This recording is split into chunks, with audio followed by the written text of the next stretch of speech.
The Legend of Zelda Tears of the Kingdom new trailer finally arrives during the Nintendo Direct, and many people are weighing in about the price increase. There are clues in the trailer about some of the new features that will be in the game. I think it shows off a lot of good things. I want to talk about the big 5 things that I think need to be expanded or evolved in the new title, and yes, one of those things is weapon durability. I try to put all the good information at the beginning of the video so you don't have to go searching for it. This is a live stream, that's why it's a longer video, but I do make it so you can just consume all of my initial thoughts right at the beginning. I also kind of want to summarize the trailer because I do think there was a lot in here. You may have noticed some things. I actually picked up on maybe a classic original Nintendo enemy in the trailer, and I will try to draw attention to that when I see it, as well as all the other things going on. So first, what did we see in the trailer? Well, the map is obviously being reused. It is now dark and very ominous. Even right there, that guy hitting the rock with his sort of tool. I actually think that's a clue about something. I'll talk about that in a second. There seems to be some new flying enemies. Repeated enemies and locations are definitely present. I don't think that's in denial, but they do seem to be drastically changed. One enemy, even as I said, looks like he's sort of mining for materials. This could be a small hint that survival elements will remain and continue. Many people have been sort of curious about that. Will it continue to be a survival style game?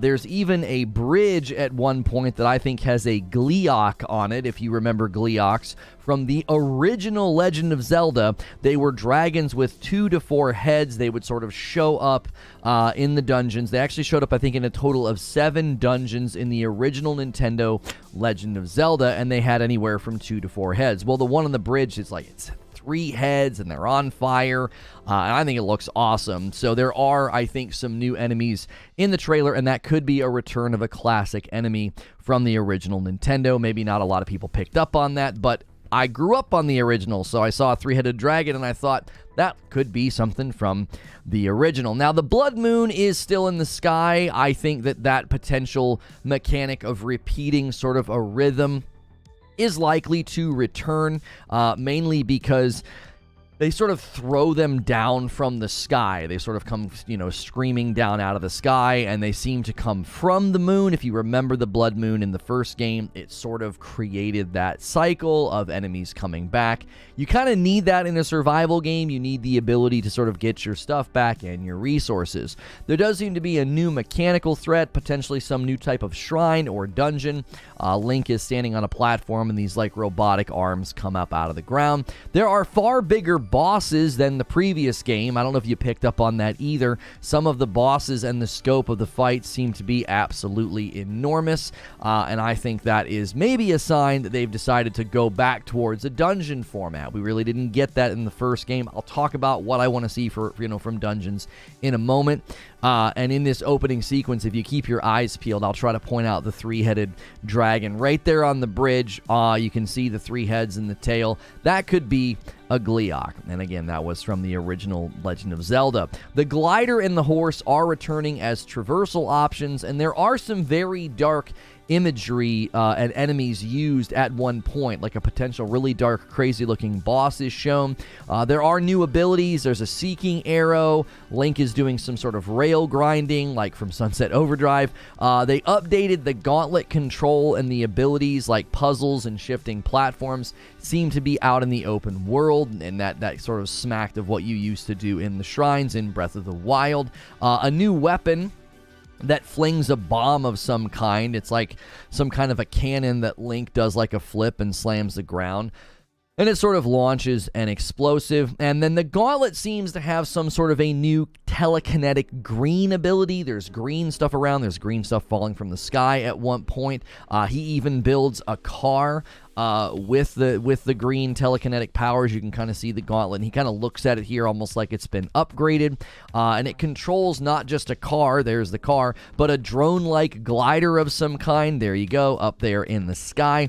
And the end of the trailer, he sort of jumps to grab Zelda. Now, this is pure wild speculation. This is likely not anything that's going to be happening or coming true, but she is dressed extremely similarly to Link. Now, I think that's true in the original as well, right? I think they wear similar outfits, but if you actually look at the trailer, I think if you look at sort of the way that it's framed as well, they do maybe are showing you the fact that maybe you get to play as her. Right here at the end, you can see, especially the hooded cape. I think the hooded cape is even something that Link is wearing at one point in the trailer, or a very similar one, right? A very similar hooded cape. So that could be sort of a sign that maybe there is some type of co-op. Maybe we get to play as Zelda. I know that is a bit of a reach. That's just pure speculation. I don't think necessarily that the trailer is communicating that,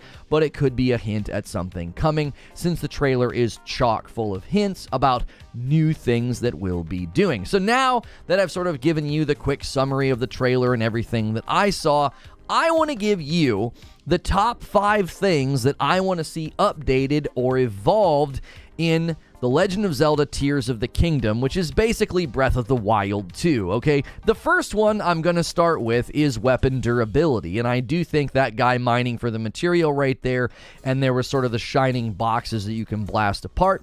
I think weapon durability is going to return. I think the survival elements of The Legend of Zelda Breath of the Wild will be returning in Tears of the Kingdom, okay? And I know this is hotly debated, and it literally kept some people from even being able to enjoy the first game. Like, they couldn't enjoy the first Breath of the Wild. They were like, I hated it. I stopped playing because of weapon durability, okay? I'm going to argue that weapon durability needs to stay. It is too foundational to the way the game is played and the genre of open-world RPG survival. I think it worked rather well. If you just embraced it, it actually got to the point where I had too many weapons. Typically, when I would go into a shrine, I'd be throwing something away. I always had to kind of keep a torch and things like that. However, I do think it could be significantly improved in ways that would sort of put it right in line with the survival genre, along with the things that you do like cooking meals and crafting elixirs. You're already gathering materials to cook your meals, craft elixirs for healing, for resistance and things of that nature, and you could do something very similar with the weapon systems. I would love to see them let us craft, upgrade, or even repair any weapon we choose by using materials found in the world. I think that would work. Certain weapons could obviously take more or less depending on where they are from, what they're made out of, are they really strong? You could even have potential upgrade caps, like let's say something's damage number is a 5. Well, you could upgrade it to a 7, maybe an 8, and no further, and then it would just require more materials every time you do that.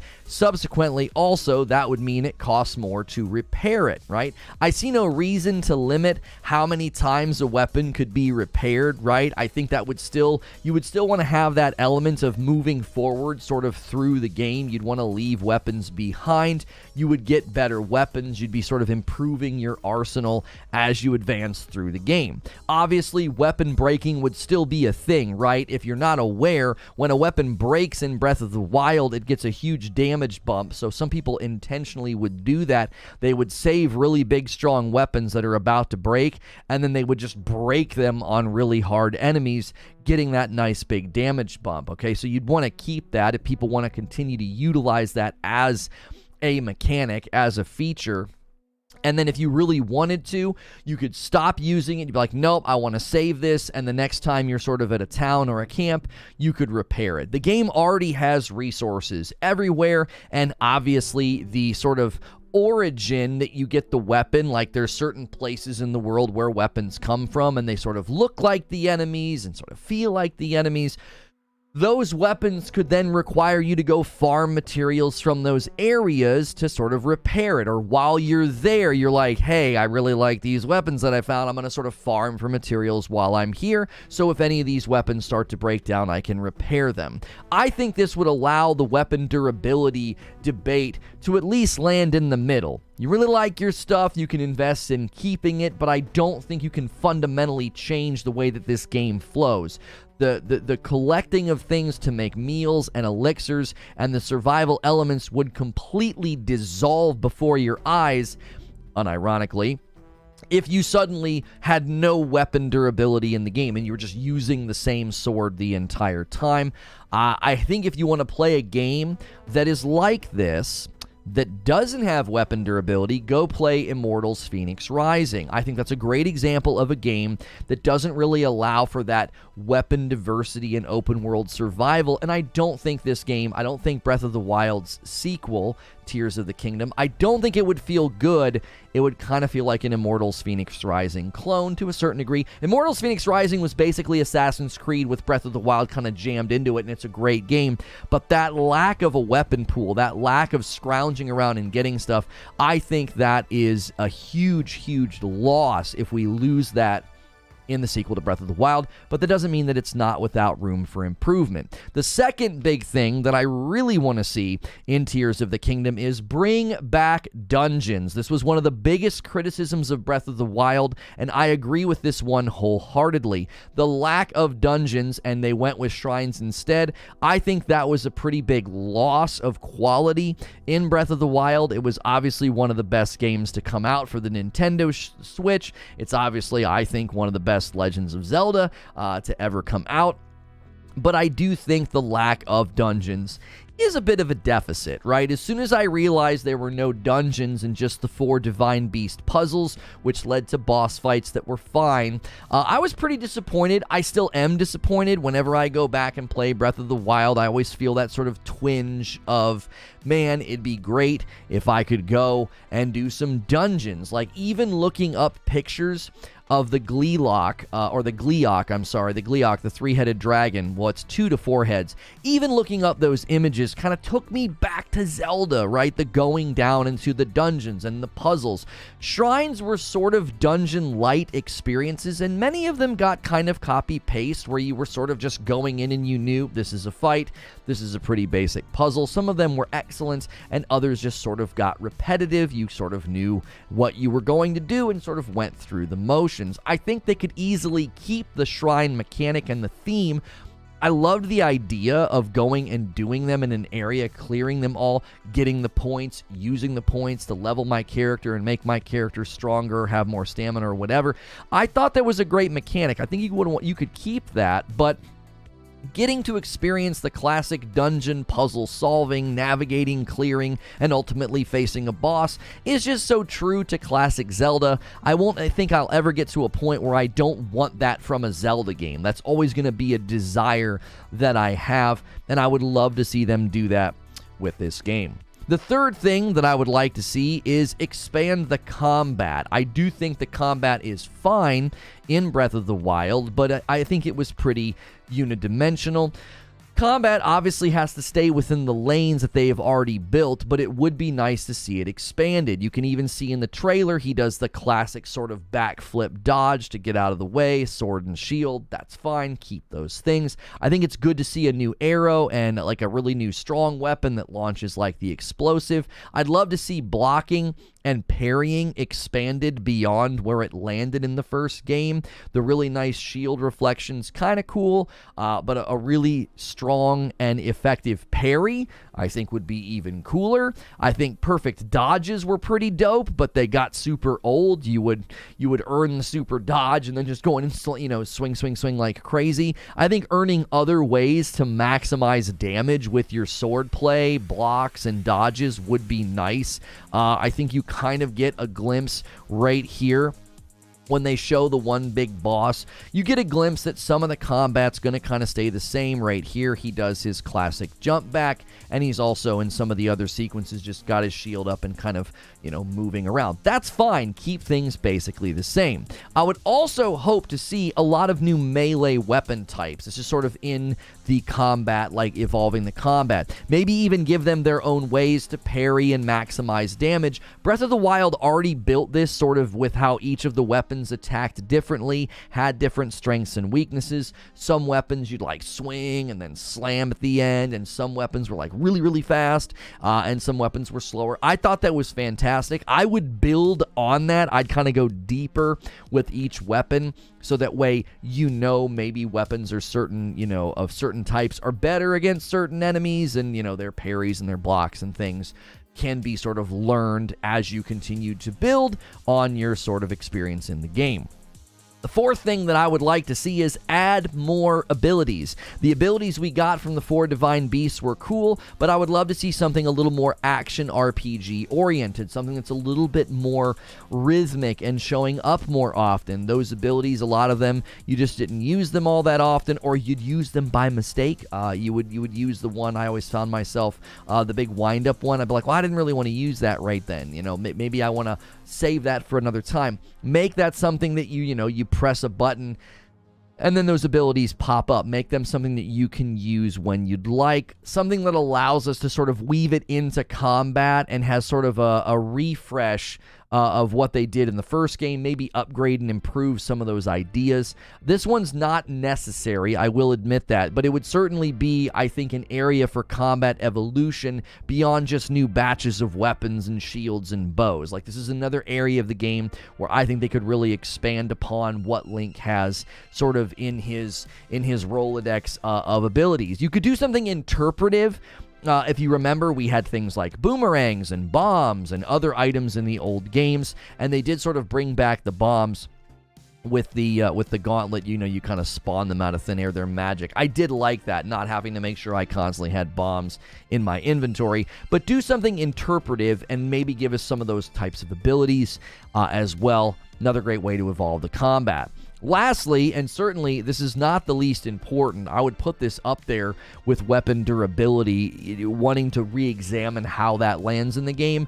I think they need to drastically change the map. Now, it seems they have, but I'm still going to include this in my list, okay? This seems like a given, but I really want this to make sure that it is realized and happens. They might even want to speak to this before the game comes out. There are going to be gamers and fans of Zelda who will complain that the map is just recycled content and is just lazy.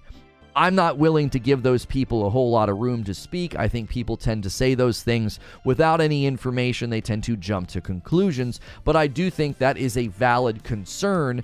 Just how much will the map be different? How much will it change? Now, from what we've seen, it looks to be a significant change and modification to the original map. I think that's undeniable. I don't know how you could watch this trailer and think, oh, it's just going to be the same map all over again. I think that person's probably wearing a blindfold, or they just have a predetermined criticism. This trailer, to me, really sold the idea of, yeah, this is going to be even bigger, okay?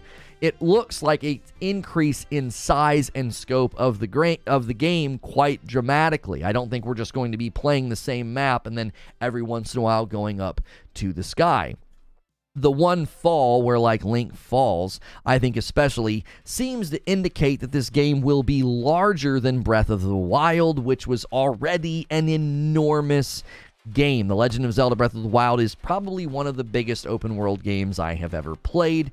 Massively dense, so many things to do, and I don't think that they are going to just sort of sit idly by and just do like a fresh coat of paint on the map. I think it's pretty clear from this trailer we stand to get a bigger game than the previous one. And again, I'll let the trailer play for a second here so you can see when Link sort of falls down from the sky at that one point. I think that's them saying, listen, this is going to be a far bigger game than the previous one, right? So my conclusion, why does my thumbnail say we need more? Okay, we need more. Well, I didn't address this in my show open, like in the very, very open. There he goes. He's going down. Seems like a pretty big game. I didn't really address this in the very, very beginning of the video, like the first couple of minutes. I probably should have made mention of this. There is a price increase. This is a $70 game. Okay, and that's why I'm saying, listen, we need more. You better expand the combat. You better expand and evolve weapon durability. Expand and change the world. I mean, even here, where he's up in the sky, it seems like there's almost going to be a secondary map, a secondary area up above the world itself. It looks absolutely massive. But I do think that is a valid piece of pushback to say, listen, you're raising the price, and I'm in favor of raising the price, but the general culture at large and the consumers aren't really concerned with hearing another excuse about inflation. I can sit here and break it down for you and talk about how even in the era of CDs, not cartridges, because people will be like, well, cartridges were so much more expensive to make. Okay, fine. Even when you were buying video games on a CD or a DVD, you were paying significantly more for those games. Back then, $60, $70 was really expensive for a game. The average game cartridge from the time that I was buying Nintendo cartridges to the time that I was buying Xbox games on a disc, they were roughly costing me $80 to $100 according to inflation. It was a very expensive hobby. We now get games that are significantly larger. Look at the size and scope of Breath of the Wild and compare it to any of the Zelda games before it, and they barely compare in size and scope, replayability, and just one playthrough worth of hours. It's not even really a comparison. So we actually get more games now for less money because video games is one weird market where it has seemingly been unfazed by inflation, other than maybe you could argue the cost of the actual boxes, the actual hardware.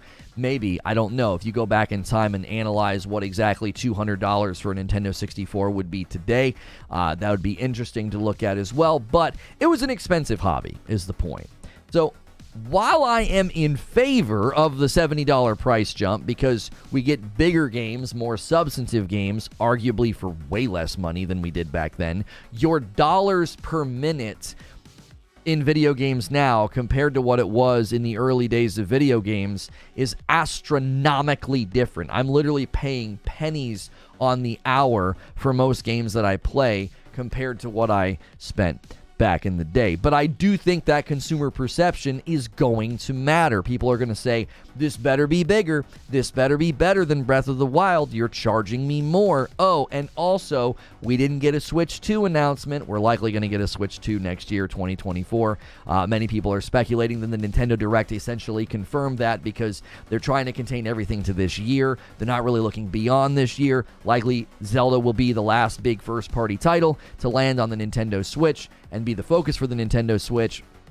Maybe you can play it on the Nintendo Switch 2 whenever it gets announced, likely releasing fourth quarter of 2024 from all the things that we're looking at. So I think people are looking at that and saying, listen, we didn't get a Nintendo Switch 2, so we're not going to get marked improved performance in this game. A lot of people are used to 60 FPS games at this point in time. You got to remember that a lot of people that are going to be buying this game now own an Xbox Series X or they own a PS5, and they're going to be saying, listen, that 30 FPS is kind of rough. So I understand where people are coming from. So I say, listen, we need to notice and see marked differences between this and Breath of the Wild. And right now, I think we have enough information to say, kind of looks that way.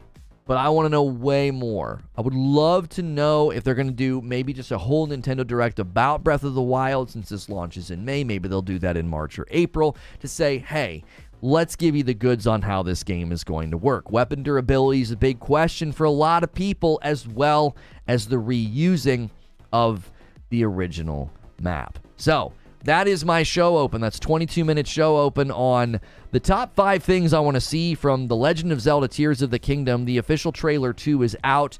I want to know what you guys think. Leave comments below. If you're watching the past broadcast, if you're watching over on the Tickety Talk, it is not, we're not talking Hogwarts, so we have a very different turnout over here. I'm noticing that over here on the Tickety Talk. Great turnout on YouTube. Make sure you guys are smashing the like button. That way you do not miss out. That Hogwarts Legacy controller, oh, that is very nice. Yeah, there's a glasses command right there. Use code Lono for a 10% off. If you guys like my glasses, I am wearing a pair of, these are augments from Gamer Advantage. If my code gets used, I think 2 times this month, I get entered into a drawing for some new frames that'll be like red. And my shirt, I don't have to like timestamp this for later. This is from Into the AM. If you're more into like graphic tees and streetwear and more artistic style t-shirts, usually I'm wearing something from 80s tees. Be sure to use my code Lono at Into the AM, and you can also go to intotheam.com/Lono if that's easier for you. Appreciate anybody doing that. Good morning to you, Feed. Good to see you in the chat. Let's get the member goal up. We've been crushing this ever since November. We haven't missed a single day. We hit the 25 member goal every day. Who wants to be the first new member? And who wants to be the first order of coffee? There we go. You can get a big discount on the holiday blend right now. Use code GETFRICKED. You can get fricked in February, order the Frickmas, and get 20% off if you use that code. So, Let's just talk weapon durability first, okay? I want to address that first. The price debate is, you know, love the content. I'd love to work with you. Nice to see you. I don't really do much with other people. On Fridays I do a show with my buddy, so if you want to reach out on Twitter, you know, I'll check out what you got, what kind of energy you bring, and we'll see. One thing to keep in mind on the topic of playable Zelda Legends of Atreus, it seems to use very similar core engines as Breath of the Wild, so it may be a possibility that we see co-op multiplayer. Listen, I don't want to overanalyze that shot at the end, right?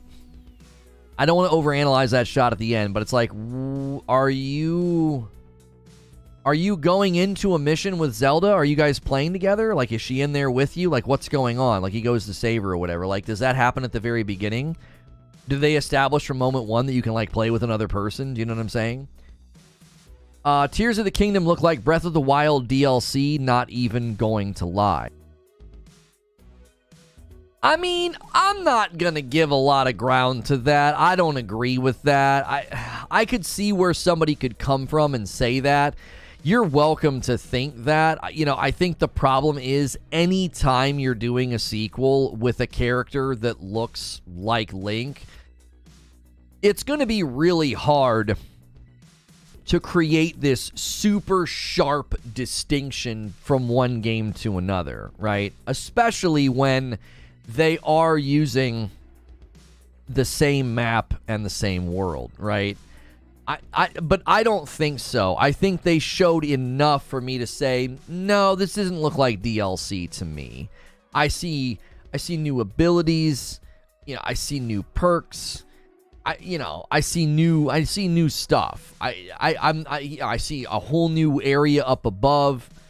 You can carry like 100 swords. Durability is dumb. Yes, I remember that day, Eugene. Suede says, solid and realistic list. Number one by far is improving weapon durability. You could fix the champion weapons in Breath of the Wild, but it wasn't great. All the pieces are there for them to have the crafting and repair system. I'm glad you brought that up. The champion weapons, you got to go like farm the Guardians to improve those or whatever. If you're looking for me on Twitter, it's the same name as on the Tickety Talk. It's just Reforge TV. Check me out over there on Twitter at Reforge TV. Same as Instagram. If you want to watch me on YouTube, it's Reforge Gaming. But yeah, like, the system's already there. There's already a system in the game where you can buy, repair, craft the weapons built from, like, the Guardian stuff. So it's like, okay, so that's already in the game. You could do that. I could totally go to a little campsite and you have the little cook pot for my meals and then just put an anvil there. And I go up to the anvil and, like, Link lays the sword down or whatever it is, and he goes ding, ding, ding, ding, ding, ding, and you use some materials to repair your favorite wood chopping axe. Like, I always like to have a wood chopping axe. You go into an area, you want to chop down some trees, you want to get some stuff, you get out your big axe and whoom, and then down they go. Well, it'd be really nice to just always repair that. Like, I don't need to constantly find another, like, wood chopping axe. Like, that is one area where durability, I think, gets a little annoying. It's like the weapons, some of them become tools, like a wood chopping axe. There was the one hammer type, the sledgehammer, that I would use on the rocks, you know, and the jewels and the gems. Like, it'd be so nice to say, hey, I don't have to constantly find another one of these. They're not always lying around. They typically are, you know, near a horse stable or a house. You could kind of peruse and typically find a wood chopping axe. But, you know, I think that that's fine and fair to say, listen, let me repair it. Like, I'm already collecting tons of resources, bones, and think about all the materials you collect and how few of them you actually use. Like, unless you were really, really going hard in the paint with elixirs, most people were not using a lot of the things they were collecting. I was commonly selling the enemy body parts. I was commonly selling the enemy body parts whenever I would go into town. I'm like, I don't need all these, man. Like, what am I going to do with 800 bones? You know, but I could be using those to repair the weapons that I'm getting. Finally had to order a new pair of Gamer Advantage glasses. I literally just dropped my current pair, and now there's a scratch directly in the middle of the lens. Guess it was time for a new pair anyway. Perfect timing, Murph Dog. If I get enough code usage this month, you know, maybe I'll win a pair from a raffle. The first game was good, says Cool Spoon, but to me, It felt more like a great intro to open worlds game. It did make traversal really fun, but I wouldn't put it up there with Skyrim and Elden Ring due to the lack of depth for combat and character builds and the mostly barren map. The map just had a bunch of collect them all type of things. Still looking forward to Tears of the Kingdom, and if they have co-op, it would make it infinitely better, as the fun with the physics would be amazing. Yeah, I mean, I could see why somebody would say what you're saying, Cool Spoon. I don't think I take it down a peg just because, like, the builds and the combat are more simplistic. Breath of the Wild, I think, is still one of the best open world games ever made. I believe it is in the top 3 with Skyrim and Elden Ring. Like, it's up there. This is a game that influences other games. Like, it impacted the market of open world games. There's a reason Elden Ring got compared to a Zelda game. That wasn't an accident. Like, there's a reason that if you play Immortals Phoenix Rising, like, people compare it to Breath of the Wild and see the clear inspiration. They're like, oh, wow, yeah, they definitely enjoyed The Legend of Zelda Breath of the Wild, right? Witcher 3 wins that for me. Yeah, Witcher 3 is another amazing open world game. I wouldn't take away from that one either. The game is still 30 FPS. That's not okay. But that you have to look at it in context. Like, it's running on the Switch. Do you understand what I'm saying? Like, is a game running on weak hardware a bad game? I don't think so. This is one of the few times where you're going to hear me indirectly defend a 30 FPS game. I'm going to indirectly defend it. This is not the same as a game landing on the Xbox Series X or the PS5 and being 30 FPS. It's not the same at all. It's landing on a really, really old portable piece of hardware. You know what I'm saying? That'd be like getting angry at the Steam Deck for having certain games that don't run at 60. You know what I mean? The main child audience don't care about FPS. If you think, unless you're memeing, Stuart, if you think the main audience of The Legend of Zelda is children, then you are sorely mistaken. I just think weapon durability, this is Sven, says, is an unnecessarily punishing system. Like, you play all these hours to get the best weapon in the game, and it's gone in a heartbeat. Not a fan of that. Well, but what you said isn't true. That you don't play for hours to get the best weapon in the game, and it's not gone in a heartbeat. None of that is an accurate representation of Breath of the Wild, like, at all. Like, and if you think it's punishing you, then you're... I hate to talk this way. I do. I don't like talking this way. But if you think it's punishing you, you're not playing right. And I hate talking like that. Right? I hate talking like that. But you're not playing right. It's a survival game. You should have all of the weapons you can hold. And, like, every single time I went into a shrine, I was like, oh, a new weapon. I don't have room. And I would chuck something weaker out. It was always this rolling inventory of, you know, best, mid, and then weak. And then depending on what I encounter, I pull out those weapons. Like, think of it this way. When you go into most games that have there's a clear hierarchy of enemies, you engage in those enemies according to their hierarchy. You use certain weapons and abilities and powerful abilities or powerful weapons in accordance to the hierarchy of the enemies. Do you remember when I talked about the weapon hierarchy lining up with the enemy hierarchy in Destiny? Do you remember my speech and my monologue on that? It was one of the things I always talked about, why you can't just make everything a bullet sponge and why you can't just make everything really, really strong and two-shot you in Destiny, because you're breaking the hierarchical structure of the game. You're fundamentally breaking it, okay? If you remember me saying that, imagine that applying to a game like Breath of the Wild. There is a hierarchy of enemies. So you go up to an area and you got the grunts and you got the guy with the different color or the hat and you're like, oh, that's the boss. Maybe there's a bigger guy, and you engage according to what you have. Maybe you use your bow on the guy up on the tower. The guy's in front of you. You hit him with your basic sword. Here comes the big guy. Time to get out my bigger sword. That is not much different, and it is sort of akin to switching your weapons in Destiny, switching your stance in Ghost of Tsushima. You are on the fly adapting to what is in front of you. And you literally do that in Breath of the Wild if you just play right. I think so many people got stubborn and grumpy and they crossed their arms and they missed out on one of the best video games probably in history. Like, it's just one of the best video games ever made. I'll just say it. Like, Breath of the Wild's one of the best, okay?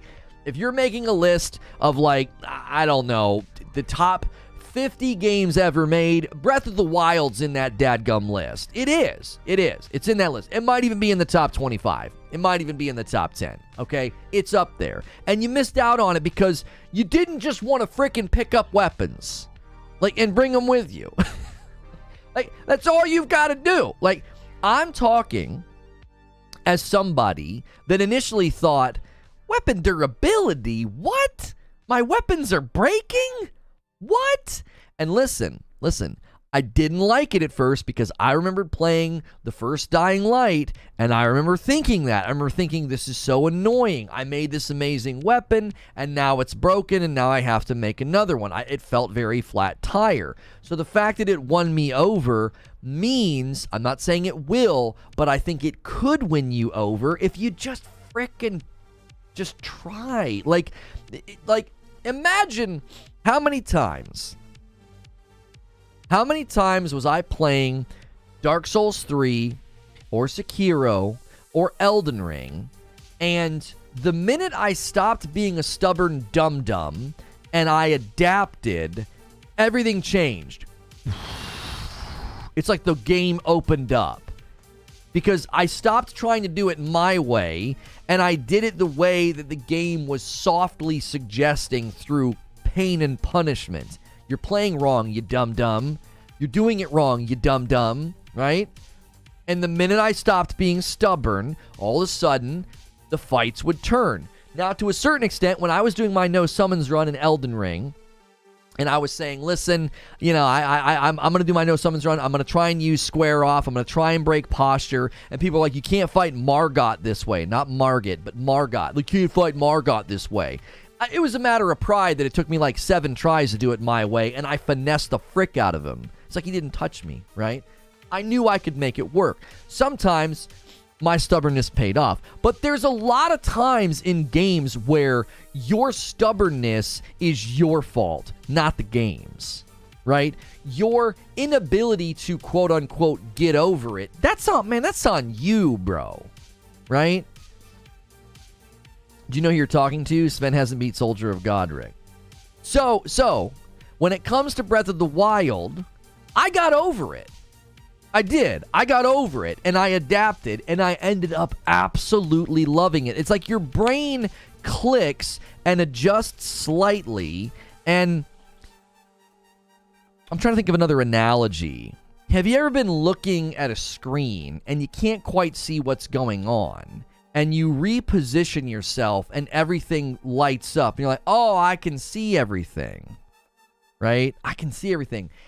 If you would just reposition yourself and look at the weapon durability differently, and if you get far enough in the game, it's kind of like Sisyphus, but not.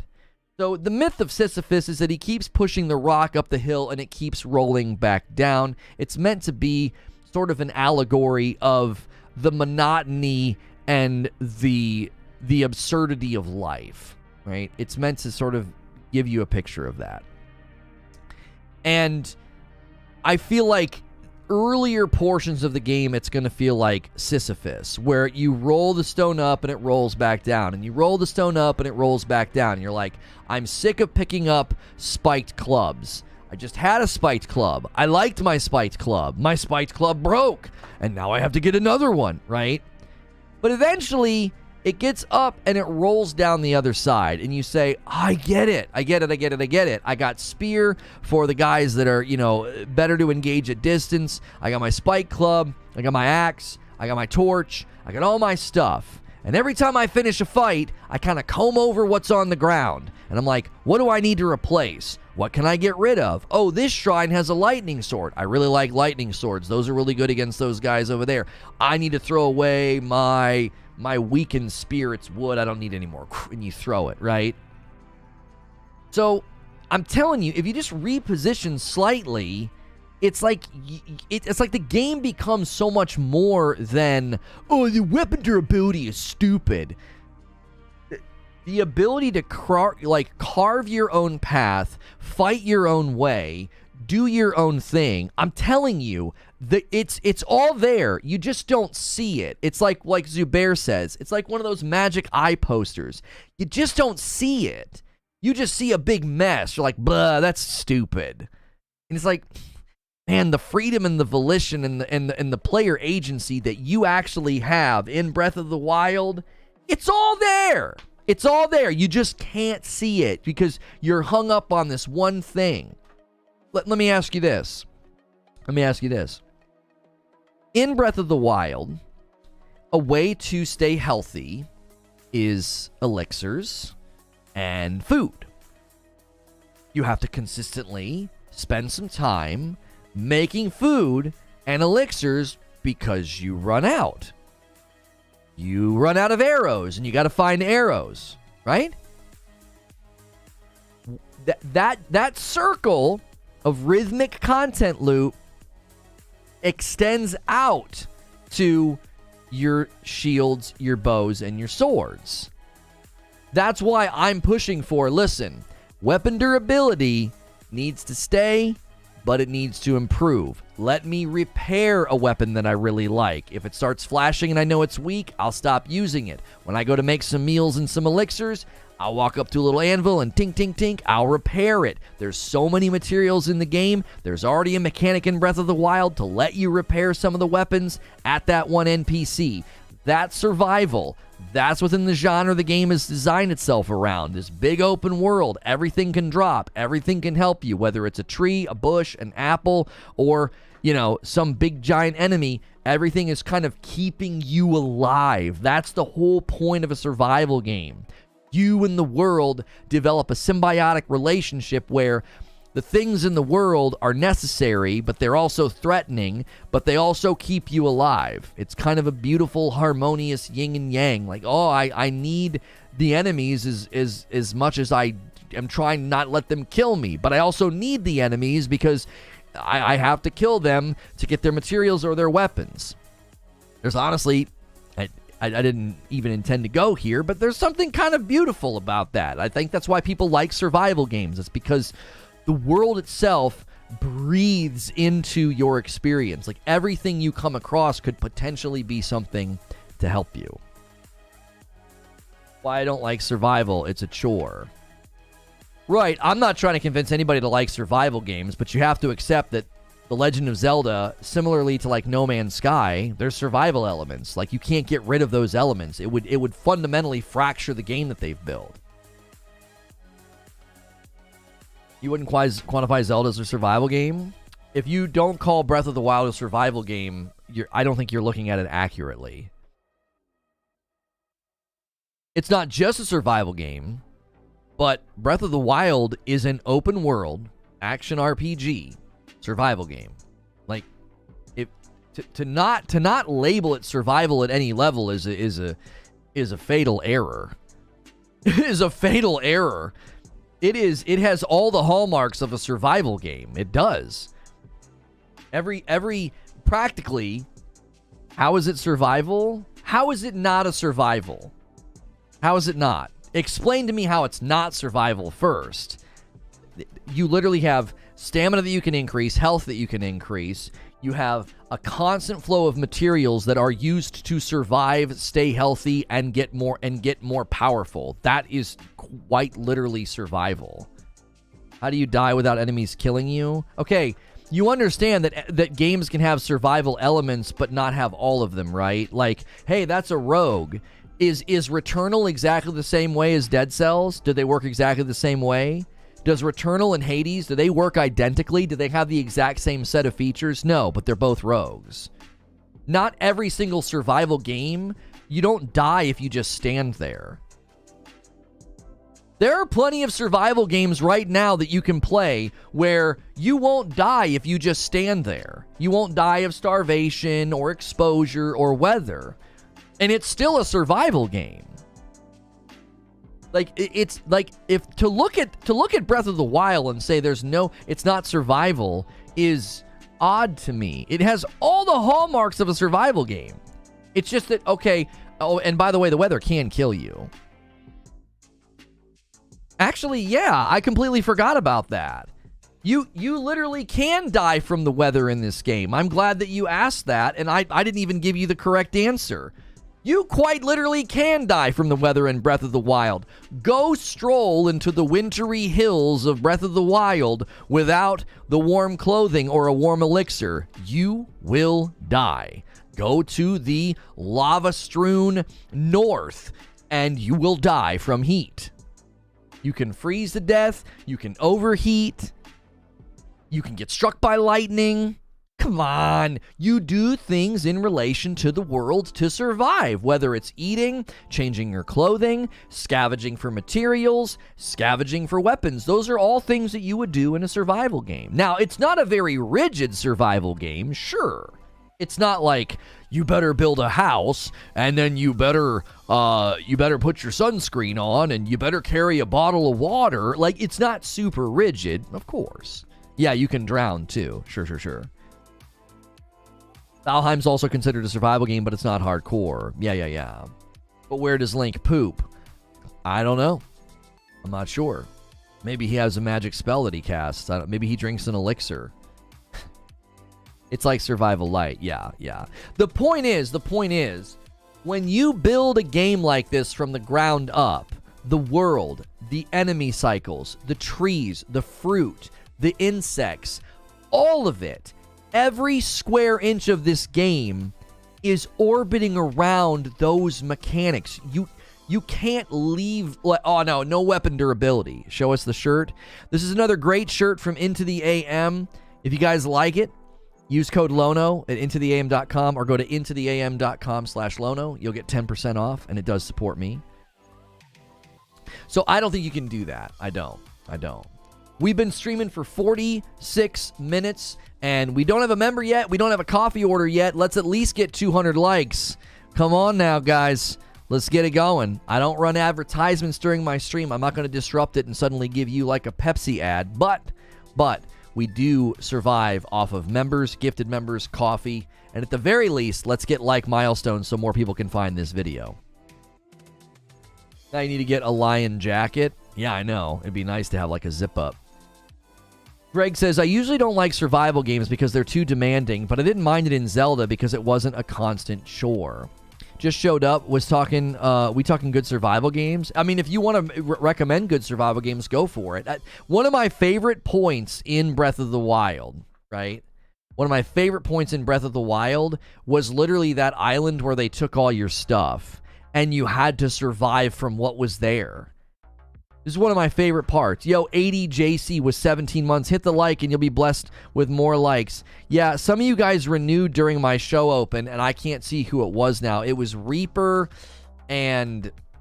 Dadgummit. It was Reaper and somebody else. Let me see if I can see it on my dashboard. Who was it? I don't have it. I don't have it on my dashboard for some reason. 5 gifted members from Shadow Lemons getting us started on our daily member goal of 25. Why are we dropping frames? Why? It's so frustrating.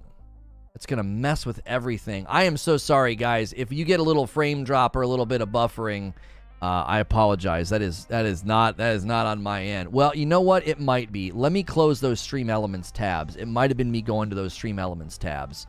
Let me close those. I don't need to have those opened. I wonder if that's what's been causing it. Let's see. Bill Pogge, Endeavor, Josh McGill, Mitch Lone, and Razor. You guys all got gifted members. Thank you so much for being here. Enjoy those gifted memberships. Guys, whenever we drop frames, have a little bit of a buffer. Viewership's going to be all over the place. Make sure you're smashing like. You maybe gift more members. That'll help us not suffer too greatly, because YouTube will be like, what happened to your viewership, bud? It's like 490, and then we'll drop down into the 300s. I don't know why that does that from just drop frames, but it does. In my opinion, weapon degradation can stay if they had a repair system of some kind, even if not the easiest. Also, Master Sword shouldn't be able to break. To me, that never made sense. Well, it recharged. Like, the Master Sword recharged because they had to sort of, again, when you build a game like Breath of the Wild with survival elements, that was an interpretive version of the Master Sword. It was clearly the best sword in the game, but it still had to sort of land in the game as, you know what I'm saying? It had to land in Breath of the Wild as they built it. Does that make sense? Like, I don't know. I get where people were coming from on the Master Sword. I do. I get where you're coming from. But it's like, it has to land within the game. If the Master Sword suddenly showed up and didn't have any survival elements attached to it, it'd have been like, well, don't need anything else now.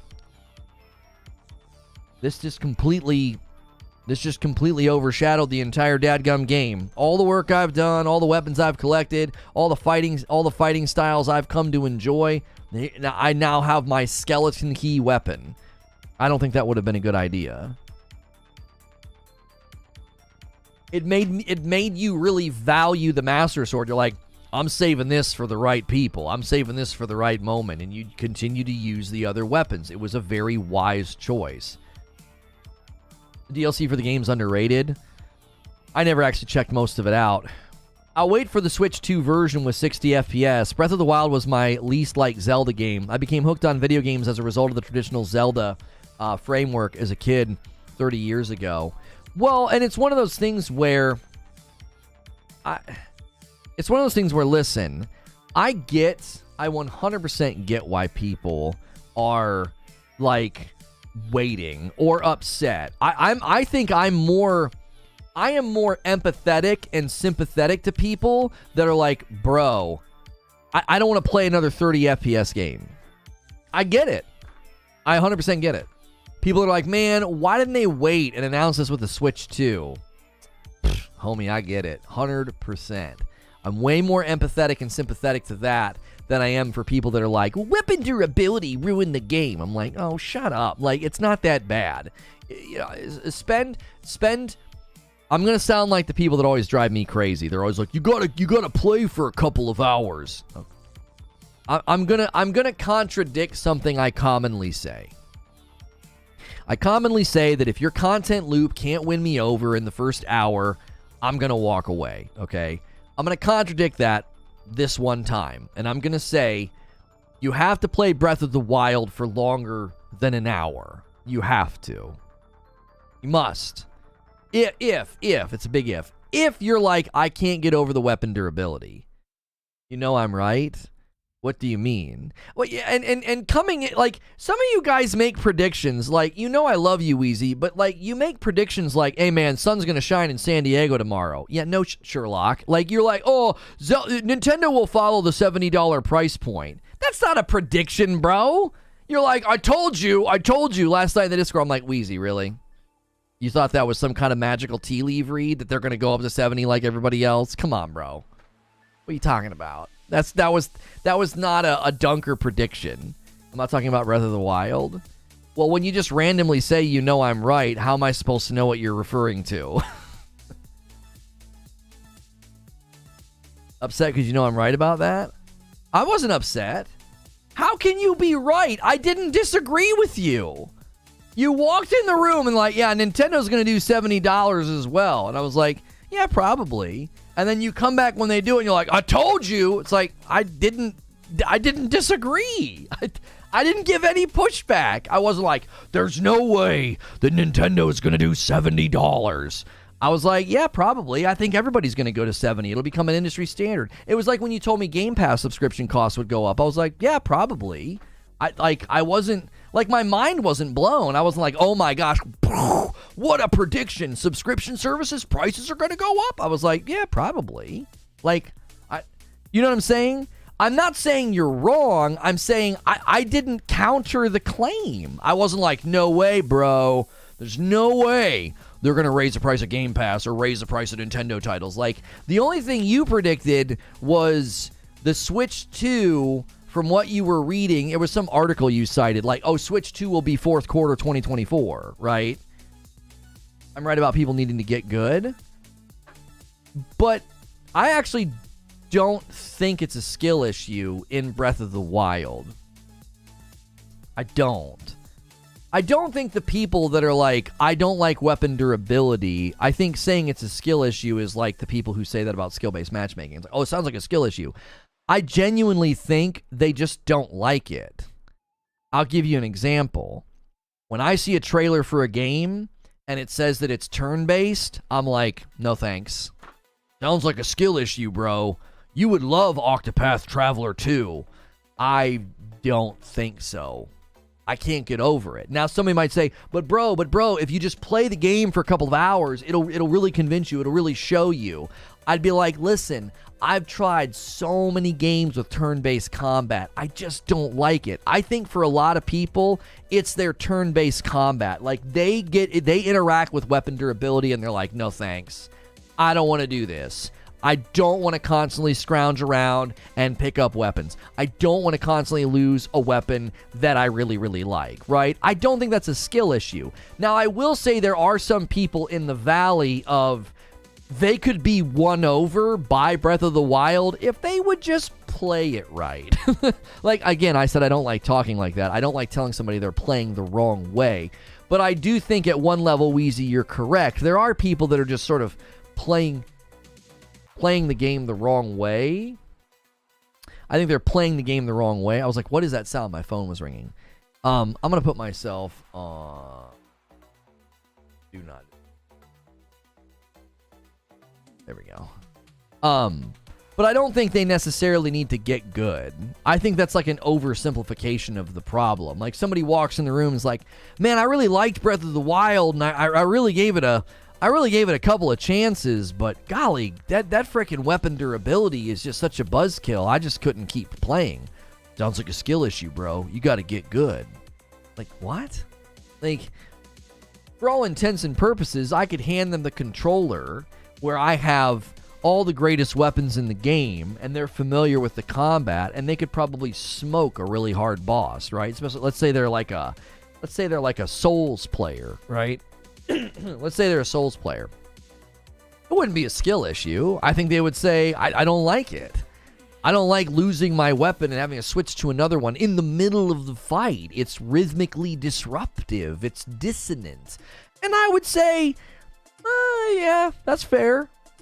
I think you're wrong. I think you're missing out on a great title, but I could see somebody saying that creates rhythmic dissonance in the combat, and I don't like it. And somebody else might say that rhythmic dissonance is a part of the appeal of the game, right? Like, I like having to be aware of my arsenal, aware of what I can use next. They like doing that. Yo, Rissick with a big gifted member bomb. Rissick coming right off the top road. He's been so generous lately. Jedi Wix, Bush Wookie, Benno84, Jai Circo, Gray Fox 2020, Argo 63, Vicious Rain, R5 Boozy, The Learning Curve, Areka. You guys all got gifted members. Taking us to 15 out of the 25. While I understand the desire for 60 FPS as Parasito and the improvements we've made with tech, anyone saying that the Switch 2 is 100% delivering 60 FPS on all titles is frankly naive. Screen res, optimization, shading, developers needing to provide support for new code, libraries, and hardware, backwards compatibility, etc. We're seeing the same thing with the Xbox Series S and the X, and that's more powerful by at least an order of magnitude. An affordable handheld family-oriented console that wants long battery life and higher screen resolution is very hard to do, much less develop for. You know, that's actually fair. If you guys are like, bro, I'm going to wait on Breath of the Wild 2, or I'm going to wait on Tears of the Kingdom until the Switch 2 comes out because I want 60 FPS. I mean, you might not get 60 FPS. I think you're going to. Now, Wheezy can chime in here. This is something he knows more about than me. Like, I obviously am busting his chops about, like, the $70 price hike. I was like, he didn't blow my mind. But he knows more about this than I do. The tech advancements that apparently the Switch 2 is going to wield will allow them to squeeze quite a bit out of it performance-wise. It'll allow them to. He cited an article the other day about I forget what it was. It was some type of a tech thing that they're going to be potentially harnessing for the Switch 2, according to the rumors, which will make it significantly jump in potential performance. Hello, Lono from Tokyo. My man Behemoth with 23 months, and it's a VIP. I appreciate it. Is there a Switch 2 coming? All signs point to a Switch 2 coming late next year, yes. Like holiday of 2024. You're assuming it'll run 60 or that Nintendo will patch it too. Right, that's another good thing to say. They might be like, nah, we built this game and its engine and everything else. You know, we built it around 30. Yeah. Although, you know, the emulators prove that it's probably capable of it.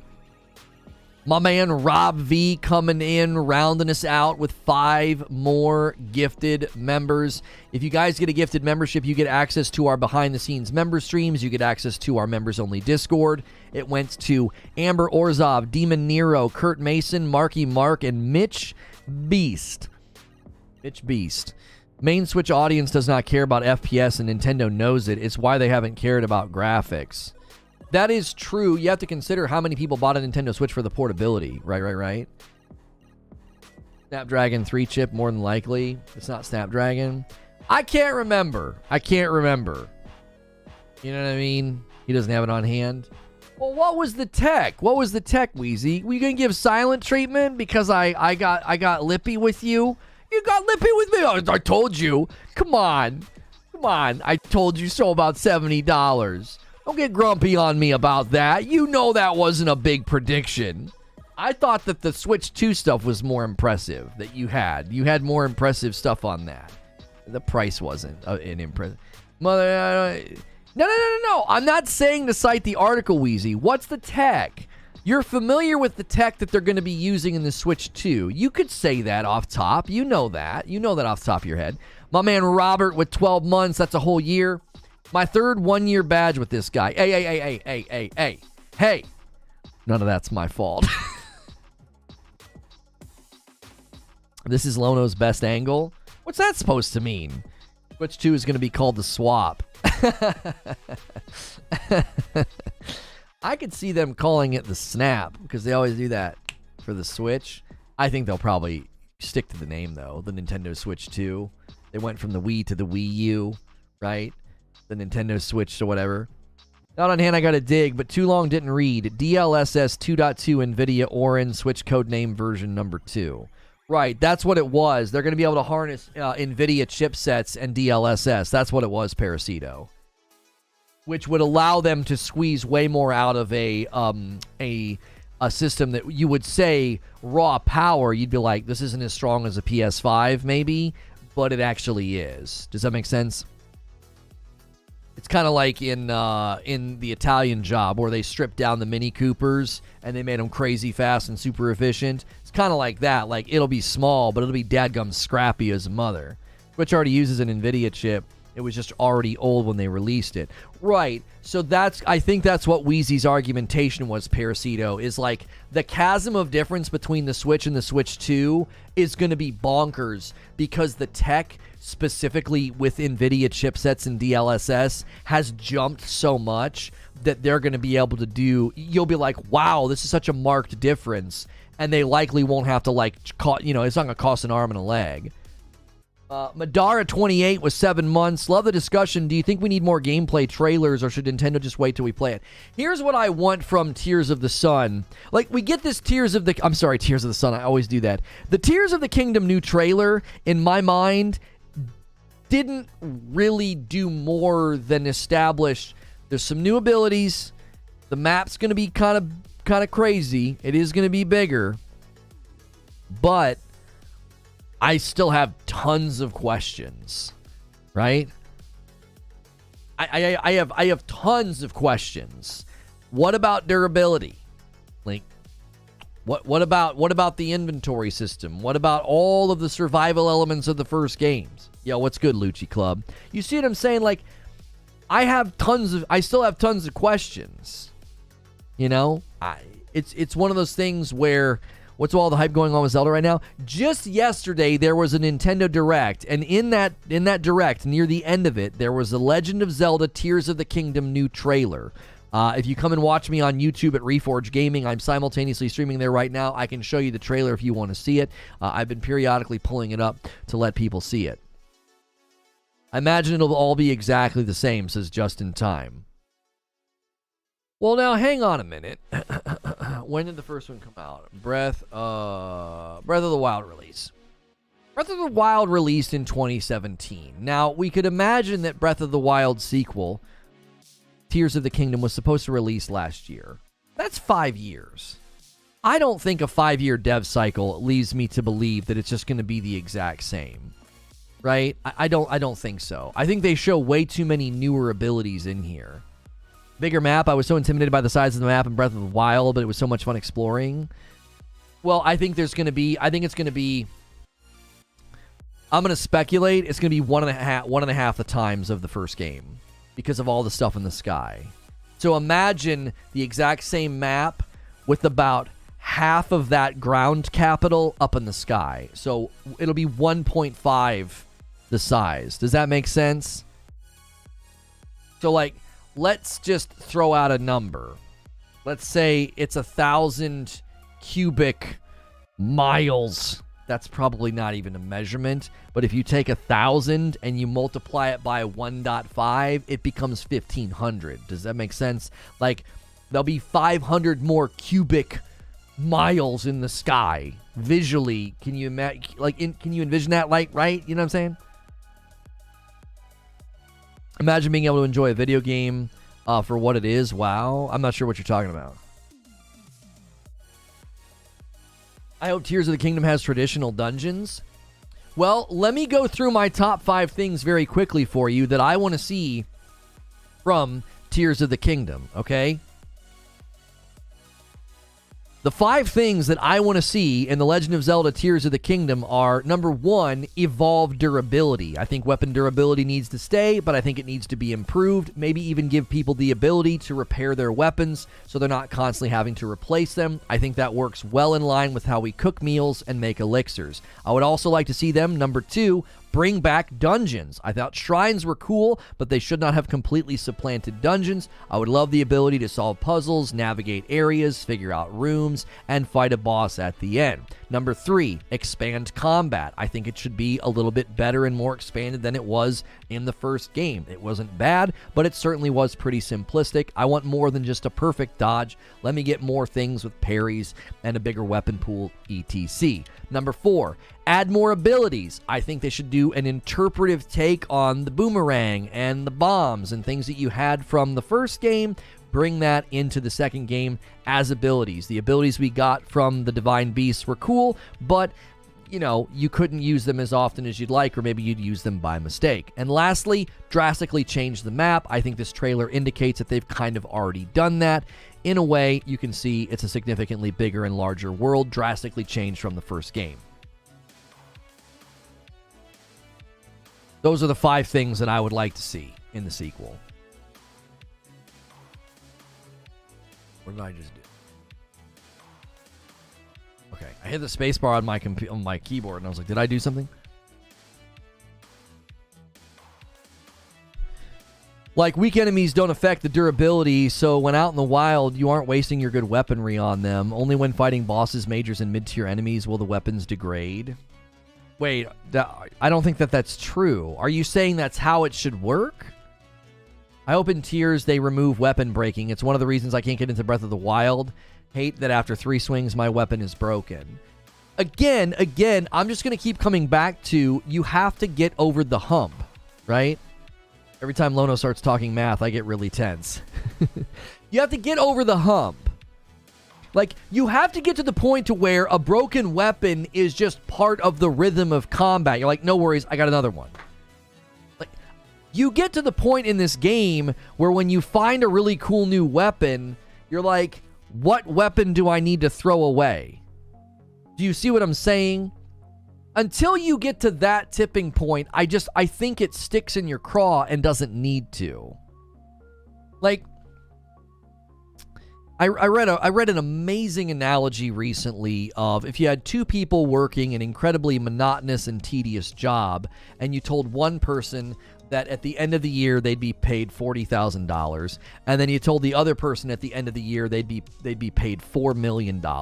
Okay, their ability to do that job and their outlook on life and their day-to-day attitude would be dramatically shaped by the hope and the long view of what is to come. Okay, it was a spiritual analogy. I'm going to use it in video games. I'm sitting here telling you that if you could just get past those early stages of the game, if you could just get past those early rough spots where you don't quite have as many weapons as you'd like, you're not quite as strong as you'd like, and it'll get way better if you can get past that. If you could trust that and commit and put the time in, I think you'd be like, oh my gosh, you were right. You were right. I got beyond it, and it's so good. Part of those early frustrations and that early sense of weakness and that early annoyance and the nuisance of the weapon system, that's quite literally part of the power fantasy. Does that make sense? That's part of the power fantasy. I'm going to give you another example in the game. Let's just imagine you can wave a magic wand and there's no durability in the game at all. Do you know what's going to annoy you next? Stamina when climbing. You're not going to like it. Stamina when running. It's going to drive you crazy. Why? It's part of the early stage of the game. You feel weak. Get near that, you get mid-game, late game, you got way more stamina, you can climb way further, you got elixirs to help you climb way further, you're beefed up, you're ready to go, you can conquer the world, I can climb any mountain. That doesn't feel as good if you don't feel weak in the beginning. You can't have highs without lows. You can't have light without dark. A game like this, you wouldn't feel as if you progressed, you wouldn't feel as if you were stronger if there was no stamina and there was no weapon durability. If you start removing, and I'm getting at the core issue here, if you start removing all of the survival elements of the game, you know what happens? The game falls apart. You don't care. You don't care about leveling up, getting farther, advancing, or getting stronger because you wouldn't feel like you're getting any stronger. How you doing? I thought you left YouTube. I've not received notification, and every time I look for your channel, there are no live videos. Don't know what to tell you, man. Nobody else is having that problem. So I would unsub and resub, uncheck and recheck the notification bell. I haven't had. There was a time where a lot of people were saying that, and I haven't had anybody saying that recently. After the adventures of Link, you think his cardio and stamina would be top-notch. Well, he wakes up and doesn't have anything. Yo, what's that? What's good, Abe? You know what happens? You might get an open-world Ocarina of Time. Maybe, Cliffo, but again, I just... You cannot... Okay, I'm going to make another analogy. I remember playing Borderlands 2 with some friends of mine, right? I remember playing Borderlands 2 with some friends of mine, and we had been playing for a day, maybe, a couple hours, and they got their hands on some hacked weapons. And I told them, don't do it. Don't use those. They will ruin the game. Why? Explain to me why that would ruin the game. You could do it. You've never even played Borderlands, and I bet you that right now you could formulate an argument and you could say, well, this is why you wouldn't want to use really strong weapons that have been hacked at the beginning of Borderlands. Why? Because the fabric of the game rests upon you chasing loot. New loot, stronger loot, better color, green arrows, dopamine, dopamine, dopamine, ding, ding, ding, ding, ding. You're getting those little dings. You're getting those little, oh yeah, I'm going to keep going, right? I'm going to keep going. I'm going to get more weapons. And the minute you dilute that, that game becomes nothing. It's like, it's just you going into a room and shooting everything. Ding, ding, ding, dead. Ding, ding, ding, dead. Remember when I told you, we used to talk about this when I talked about Destiny. I said, I could hand you a weapon that is technically, on paper, incredibly strong, and you walk in a room and you one-shot everything. Would you feel strong? Well, no. Why? Because you weren't challenged at all. You don't feel like you overcame anything. You just went in a room and bing, bing, bing, bing. You're dead, right? So there's a delicate balance in games of pain and victory, weakness and strength. These things are all interwoven and intertwined. And if you come to a game and you're like, you know, I'd really like this game if they would just get rid of... And it's like, yeah, but you're basically telling it to not be... You're going up to a table and saying, this would be a great table if I just ripped off this leg, and then the table falls over. No. It's not a better table. You've ruined the table. Lono, respectfully, if you put a special weapon in the Divine Beast that didn't break, it would totally overshadow the current mechanic. Okay. Are you unintentionally agreeing with me while trying to disagree with me? Because yes, you're correct. If they suddenly gave you a weapon that didn't break, it would completely overshadow the entire mechanic and have a diluting effect on the game's identity and feel. Yes.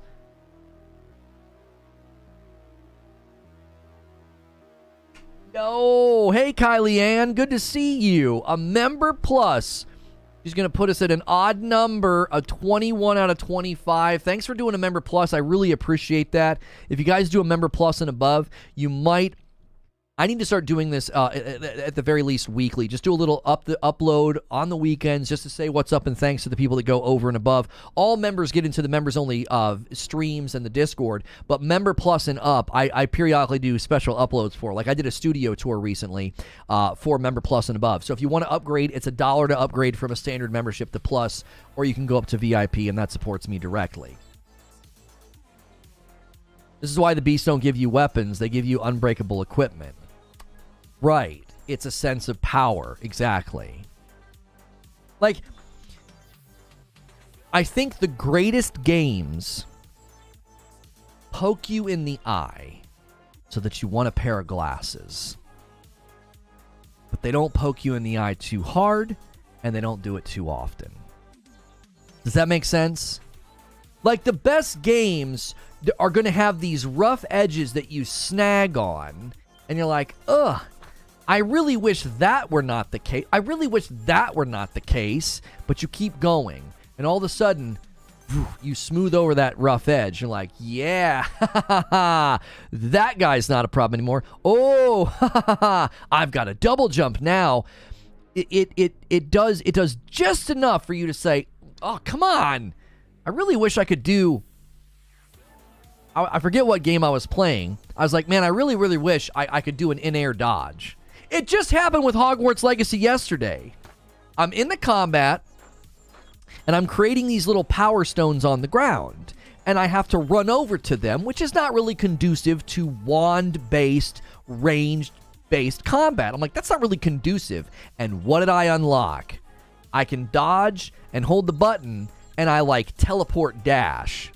Oh, I can now get to those stones better, right? It was just this little nuisance in the combat, and I didn't like it, and it was kind of annoying, and then all of a sudden, bing, here's a solution to your pain.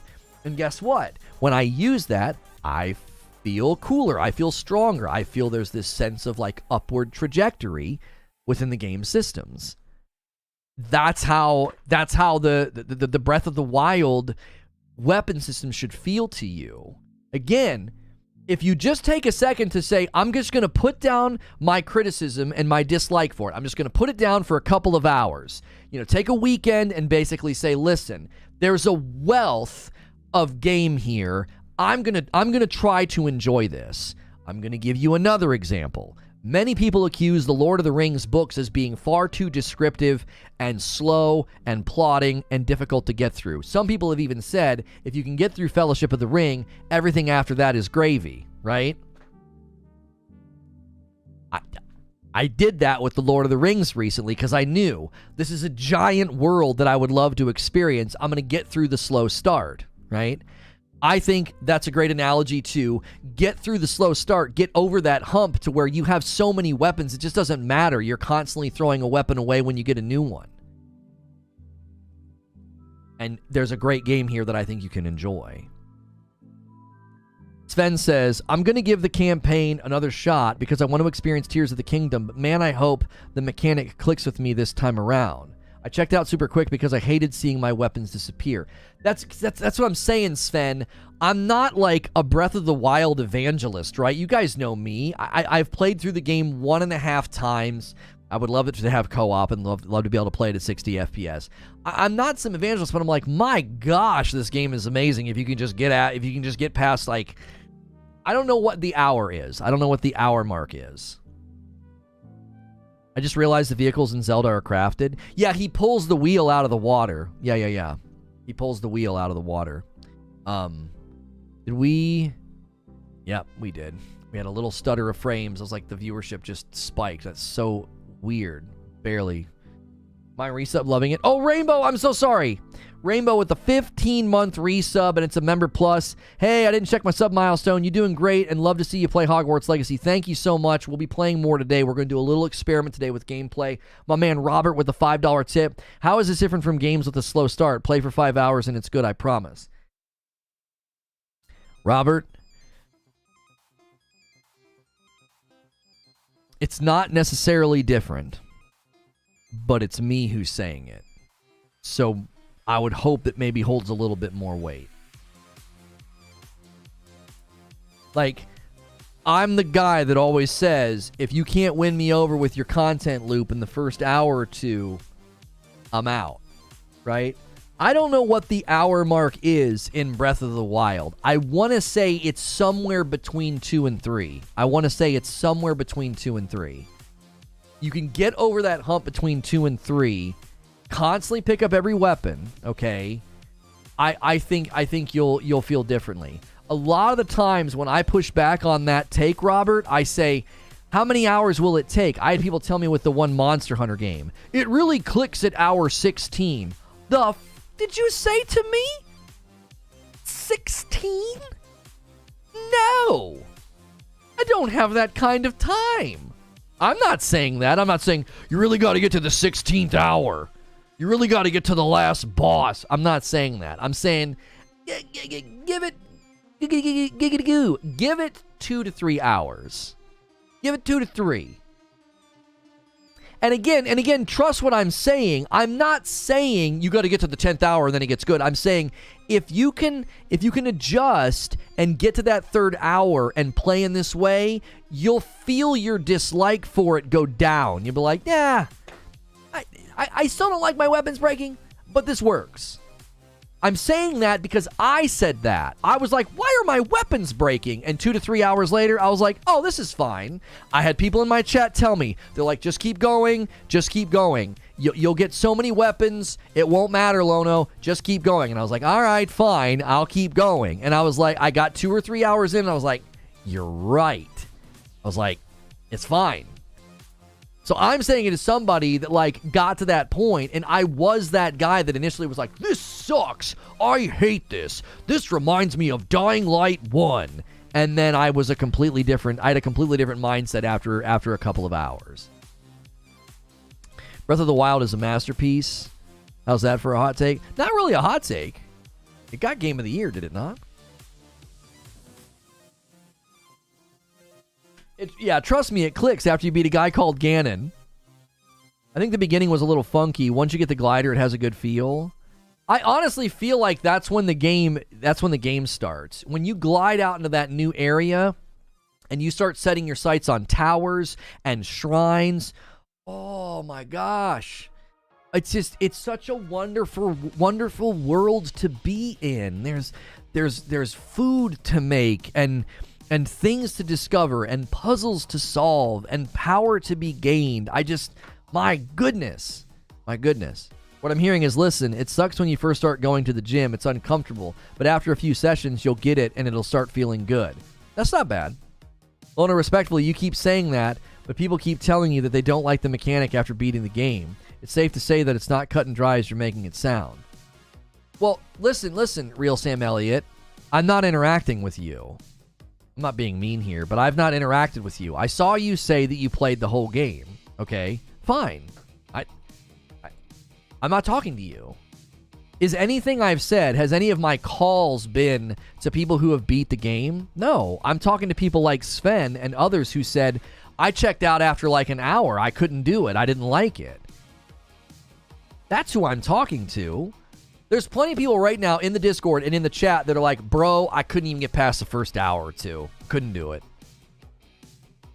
It was an immediate turn off.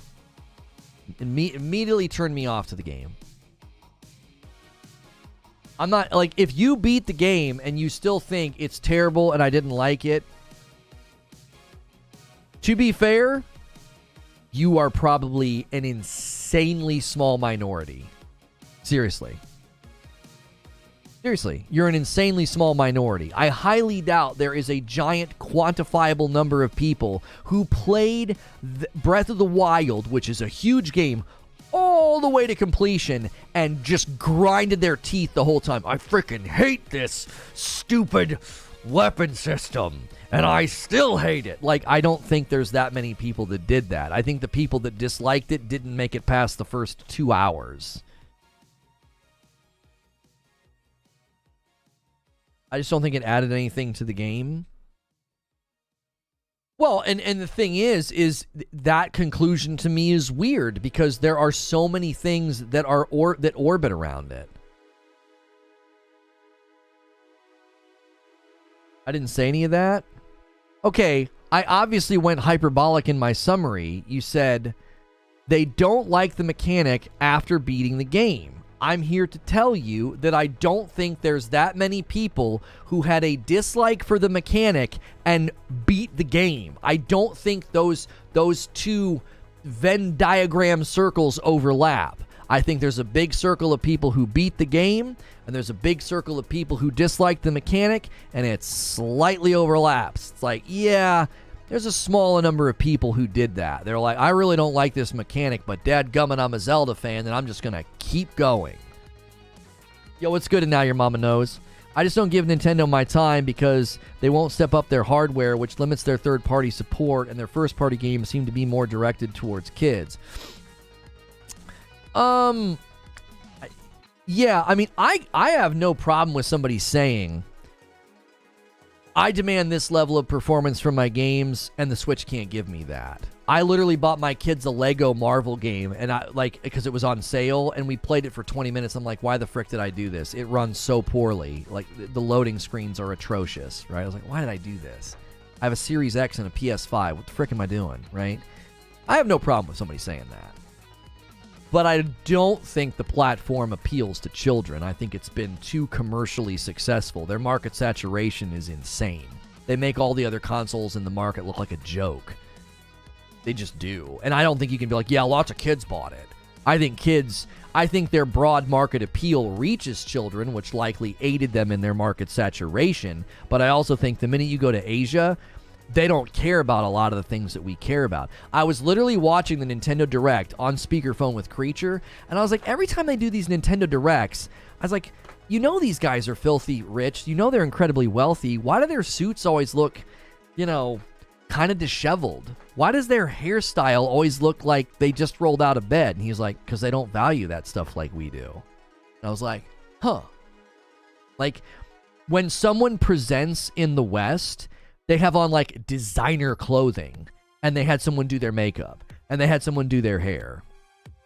Those homies at Nintendo walk out, and my man's hair is kind of messy, his shirt doesn't fit him quite right, he's just like, these are our video games, thank you. And then that's the end of the show, and you're like, that guy looked like he literally rolled out of a break room nap. Like, what? Not Phil Spencer? Oh, come on. Phil Spencer has someone do his makeup. Trust me, he's wearing makeup. I've done stage work before at E3. They put makeup on your face because you're lit. They want to make sure you don't shine like a beacon of grease. Even if you don't have a greasy face, those lights will make it look like you do. They'll make sure your hair looks nice. He usually has on a very nice jacket. See what I'm saying? He doesn't walk out in like a dress shirt that looks like, he just buttoned it a second ago and it hasn't been washed in a couple of days. You know what I'm saying? That's the point that I'm making, is that you look at the Nintendo Switch and you're like, what? Can't even get 60 FPS. And then you go to an Asian market and they're like, I can take this with me anywhere and I can play Pokemon and I can play whatever game that's super popular at the moment, over there. And they're like, let's go. That's all I need. They don't care. They don't their value hierarchy in the market is completely different than ours. Totally different. Your grind is noticed and appreciated. Keep up the great work. Thank you, Classic Xander. I appreciate that. Korea too. Yeah, whether you go to Japan, China, Korea, any Asian market right now that is well suited for mobile gaming is one of the reasons the Nintendo Switch has done so well. The Nintendo honestly made a wonderful prediction about the market. They did. They looked at the market and said, gaming on the go. Gaming on the go is on the rise. Like, think about what they did and how in a Western boardroom that would have seemed nuts. You're going to do what with your console? What? It's going to be mobile as well? How big is the screen going to be? What kind of graphics are you going to be able to get on that thing? The Western market? Nobody's going to want that. Now, it's Nintendo, so we obviously bought it in droves as well because we all love Nintendo. We all grew up on Nintendo, right? We grew up with Mario and Zelda and Metroid. So, I'm with you. I'm the Western, tech-minded, gimme performance guy. I'm with you. And some of it's not fair. Some of that's not because I'm Western or American. It's because I've just played too many games at 60. Like, I've just played too many games at 60. I can't do it. I've been watching Korean street food vendors on YouTube. Those guys put shrimp and cabbage on everything. Bacon double cheeseburger, shrimp and cabbage. Yo, Red Stag Rambo, thanks for jumping back in as a member. Congrats on your blue badge.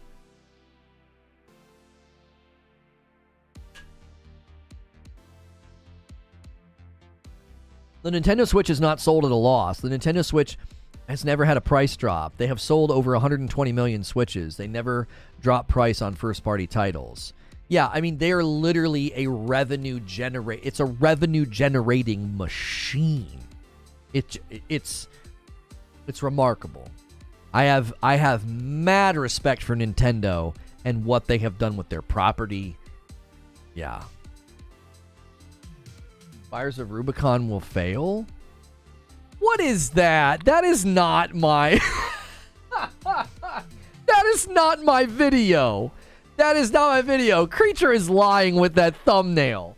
It's literally new info reaction. I read through an interview. Will fail. What? He's just making up lies. My producer's going rogue. He's freaking going rogue on me. Valve's also trying to get into mobile hardware, just how well the Steam Deck is doing in comparison, and it's and at the price, it's a Steam. I think you meant to say Steel. Yeah, exactly, Techno. Exactly. They don't give a crap what anyone thinks because they will sell a first-party title a minimum of 10 million or so copies. Right. And I actually think the price point situation, Wheeze, I actually think them bumping to the 70 is going to have a huge impact on the market. Huge impact. Yeah. Because people are going to be like, well, Nintendo did it. They just sold 10 million copies of Tears of the Kingdom at $70. Like, the market doesn't seem to really care about the $10 price increase. But it's more money. Shut up. You're gonna buy it. Coolest part about Nintendo is they're not reactionary. They make business decisions in a bubble regardless of what competitors are doing. Right, and I do think it makes them unappealing to certain consumers. Like, I find a lot of their stuff unappealing because no Ethernet port on the device. What? Their internet infrastructure and online experience. What? The performance of the games. What? Like, it makes their approach doesn't make them appealing to me, but I can look at their success and say, I get it. I get why they're so successful. I get why people love them and buy their stuff, and I get why they've really insulated themselves well in the market. The OLED Switch has an Ethernet port. Oh, it does? I didn't know that. I'd have to get one of those if there is 2-player co-op in this. I don't think there's going to be, but on that slim chance that they do it. Graphically, Pokemon is awful, but it's never been known for its graphics, so I let it slide. That Pokemon was one of the worst games and immediately sold 10 million. That's right. Eugene says, I have no interest in a handheld, and the dock doesn't make it better. It's inherently held back by its form factor. Weezy says, this is a list of 10 million or more copies sold of Switch. Switch games have sold. Here's PS4 and Xbox One in comparison. I was generous and just said F it to Xbox. Yeah, I mean, starting with Super Mario 3D World and, Splatoon 3 is at 10 million. So they have 17 games with over 10 million. Mario Kart 8 Deluxe has sold over 52 million copies. Animal Crossing Horizon, 41 million. That Mario Kart 8 Deluxe, that 52 million is just insane. Marvel's Spider-Man, for comparison, sold 20 million. Less than half. That's one of the most popular superheroes in the world. And then PUBG Battlegrounds, 9 million. That's just insane. Like, Nintendo's market reach is just insane. That's why I tell people, like, when people, like, try and slam and hate on the Nintendo Switch, I'm like, you literally look like you're throwing rocks at Mount Everest saying, what a small mountain. That's what you look like. And when people try to slam the Switch or act like the Switch isn't impressive, I'm like, it's hard to encapsulate how dumb you sound when you say that. They're so insanely successful. Bro. I'm going to have to do, I tell you what I'm going to have to do. I should have done it this morning. I'm going to have to do some kind of a restart. Windows pushed out some kind of an update, and it constantly goes in and takes Windows Update off of disabled and then turns it on. I'm positive that's why we're having periodic drop frames, because it's a massive packet pull when it does it. And it like, if right now I went and tried to go download some huge wallpaper, it would cause me to drop frames, which is weird because downloading is different than the upload. Like, the downstream's not the upstream, but it's enough of a bandwidth fluctuation, I think, on the connection that it causes me to drop frames. I don't know why that's suddenly happening. Asia countries' work culture, from my understanding, pretty much requires you to have a handheld to play games. Why is that? You need to upgrade and set a schedule so it doesn't think it needs to do that. Yeah, but I let it run overnight. Yo, thank you for 3 GGs, Glitters Piracy. Good to see you again. I always messed your name up. I should just call you Glitters. You have to give Nintendo extra credit because it promotes to children. There are more children than adults, so by default, Nintendo should do great, especially since kids don't care about frames. But again, I think that's a fundamental error in the diagnosis. I would hazard a guess. That most of the people who own a Switch are not children. The minute you step into the Japanese, Chinese, and Korean markets, I'm telling you, man, that it's just a cultural thing. It's not a bunch of children running around with Nintendo Switches. It's grown adults. And most of the Switch games that sell like crazy, like, do you honestly think Animal Crossing and Pokemon and Mario Kart are I don't think children are buying that. Not in droves. No, adults are buying that. Like, think about Mario Kart for just a second. Think about Mario Kart. How much does Mario Kart really appeal to children? It appeals to me. I'm 41 years old, and I'm like, bro, Mario Kart's the best. There's new courses. Oh my gosh, there's classic courses. Do you honestly look at the content ad to Mario Kart? Look at it. Look at all the courses they're adding to Mario Kart. What kid on planet Earth is like, oh, yay! They're adding Nintendo 3DS Mario Kart courses to Mario Kart 8. No, they don't care. They don't care. They don't. All the content ads, all the ongoing monetization of Mario Kart 8 is 100% targeted at people like over the age of 30 who grew up playing Mario Kart on Super Nintendo, Nintendo 64, the GameCube, the Game Boy, the 3DS, the Game Boy Color. What's a 3DS? See? Yeah, that's what they would say, exactly.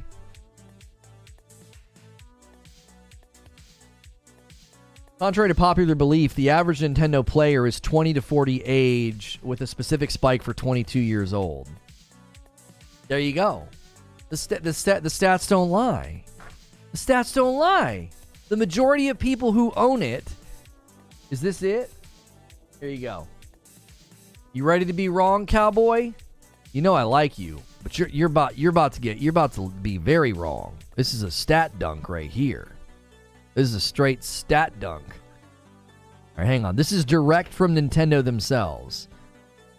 Hang on. Google history doesn't want to update. Come on. Oh my gosh.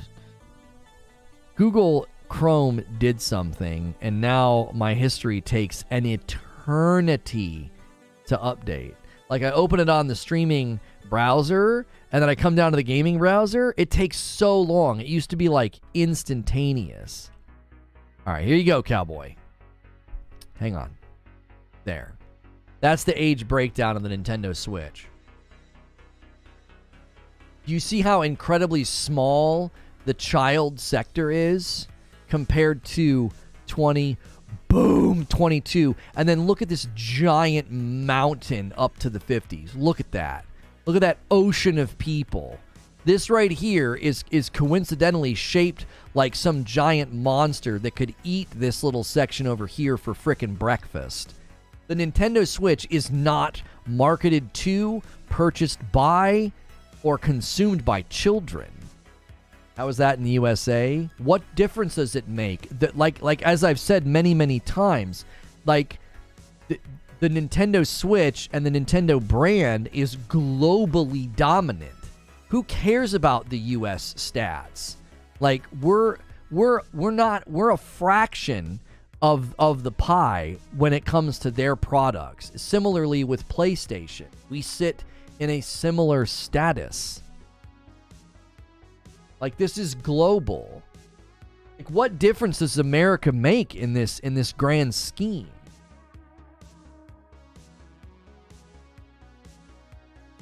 You ever seen a Nintendo commercial without kids in it?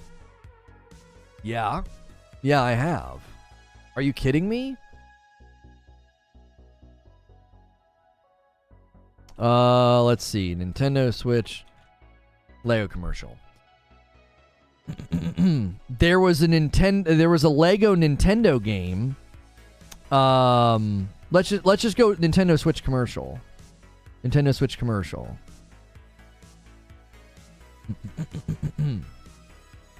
There's a Nintendo Switch Sports with Jessica Alba in it. Who do you think that commercial appeals to?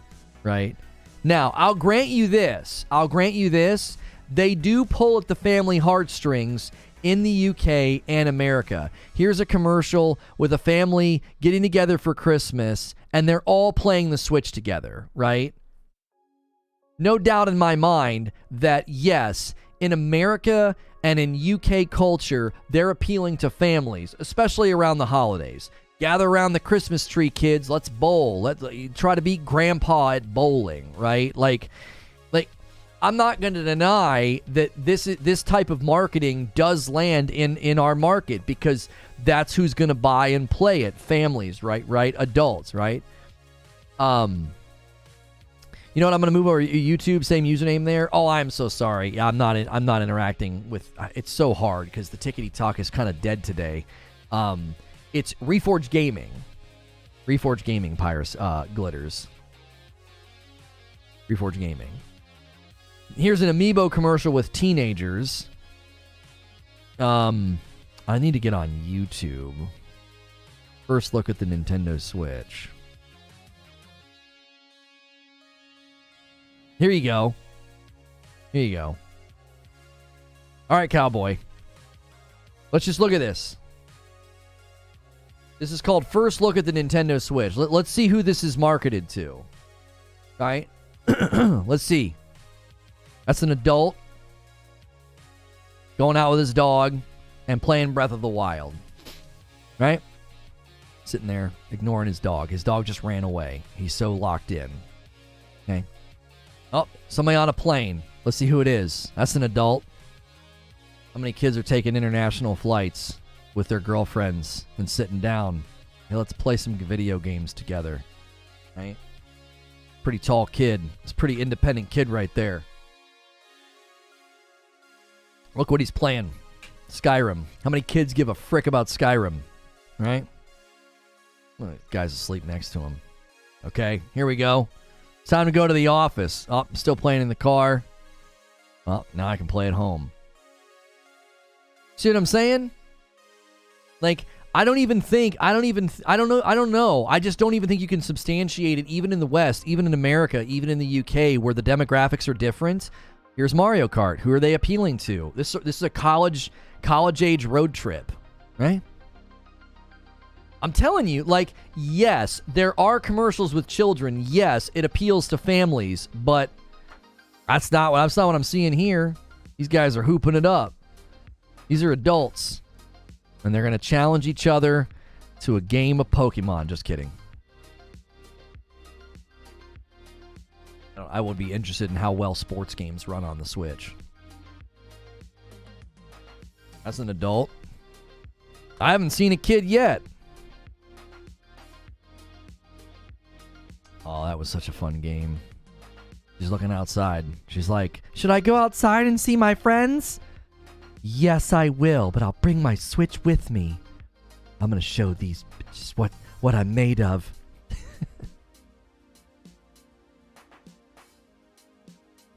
Adults playing kid games. Like, your condescending attitude's not impressive or even unique. It's incredibly common for people to think these are kids' games. How many adults look at what you do with your time? How many, like, old generation adults look at what you do with your time and think all video games are for children? How many? Yeah, it is cringe, though. Who cares? Like, who cares about that? Is that a factor in the discussion?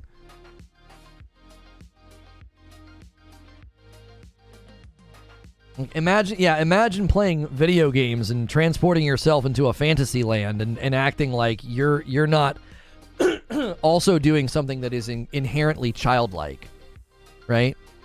Like, you're not doing anything that's uniquely adult because your game doesn't have bright colors. That ad's not realistic, though. Why? Well, all I seen from this ad was that the Switch put that guy in the airplane to sleep. No, he wasn't asleep. The guy next to him was. He was playing. Guys, I get to play Zombie Killer Simulator. It's rated M for mature.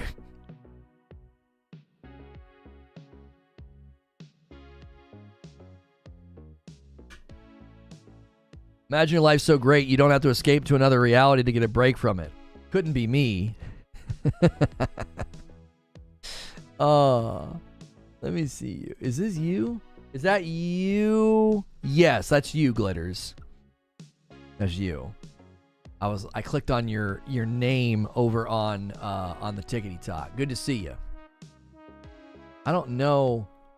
Yeah, I don't think I can look. Yep, I can't look at your profile while I'm streaming, but I'm pretty sure it's the same person. But this is why I pushed back on the notion and the, I think, arguably false narrative that, like, the Nintendo Switch is for children. It's a bunch of children's games. Like, what? According to who? Like, you could look at Pokemon and be like, oh my gosh, Pokemon is a game that's so clearly built for children, and then look at the age demographic that plays it. And you'd be like, well, I was wrong.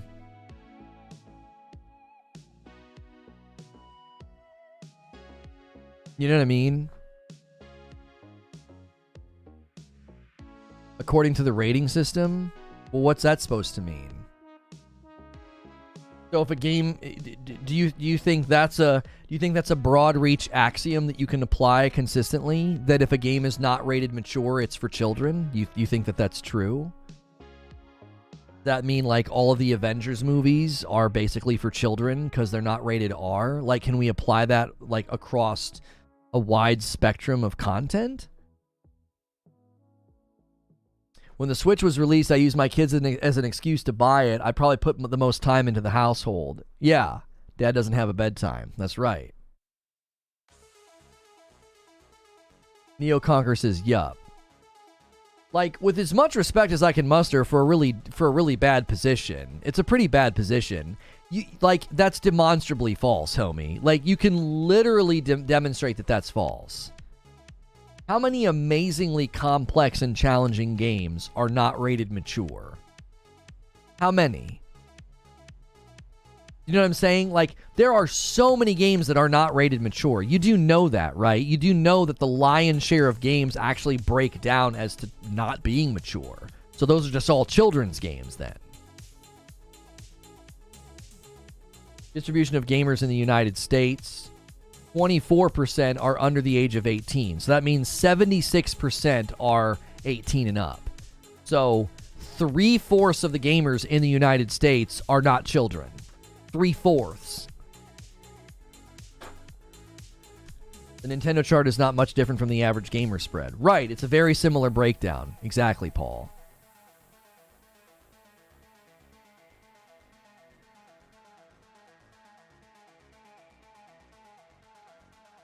I'm trying to imagine a kid getting into Factorio.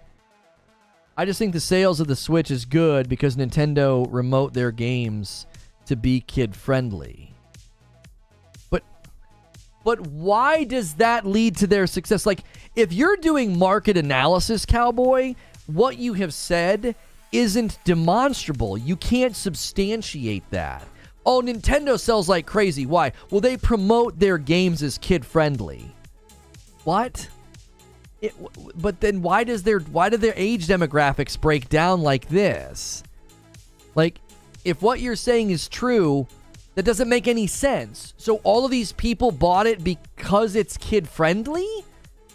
All these people 20 and up, that's why they're buying it? That doesn't make any sense. Like, I don't think the market substantiates the claim. Like, if you actually look at the market who's engaging with and buying the games, like, it's, wait a minute.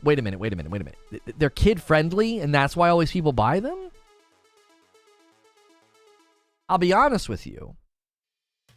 I think if you structured your sentence a little differently, you'd probably be making a slam dunk observation, and it would be this.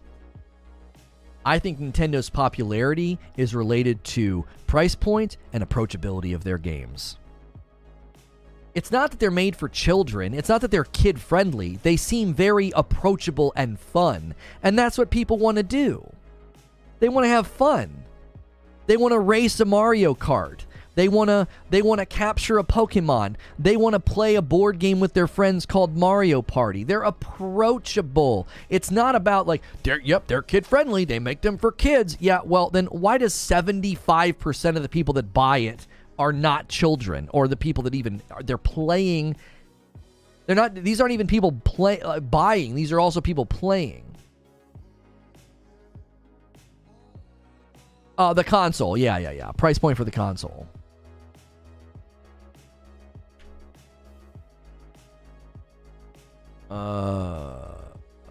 It simply means they have a wider reach. To reach not just adults, but both adults and children. You make it seem like no one buys a Switch for their kids. Right, but you have to, through pure conjecture and a prior commitment to your argument, claim that this breakdown is somehow related to children. And I don't think that makes any sense. It's not a sensible argument.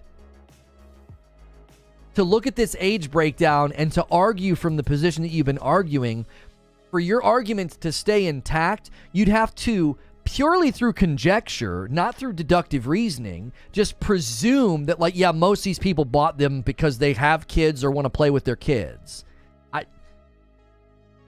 That's not a compelling argument. That's just a prior commitment thought that you have. Yeah, well, it's a kid-friendly device. The games are kid-friendly. Therefore, all these people that bought the game or continue to play, like, again, read what that says. Age distribution of annual playing users. These are people playing. So it's not like I'm looking at a stat and saying, yep, here's all the people that bought the Switch, and then you could go to, like, the playing demographic and it would suddenly shift down to children. Like, yep, that's how many adults bought a Switch for their children. These are people that are playing. Are they stealing them from children? You know what I mean? I think it is this weird sort of...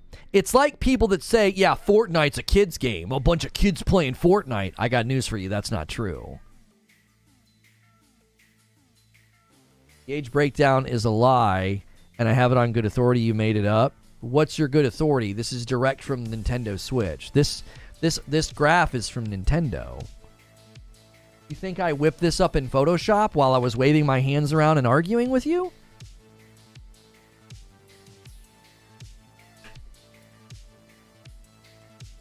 It does raise the question of how that's calculated. If Nintendo is just pulling the data from the account information and a parent set up the account for the kid, it could report wrongly. Yeah, but it lines up with other demographics, Parasito. Like, if you look at the age breakdown of gamers in the United States, like, look, it's almost the exact same dadgum graph. Let me show it to you. It's like the same graph. It does the same slope and everything.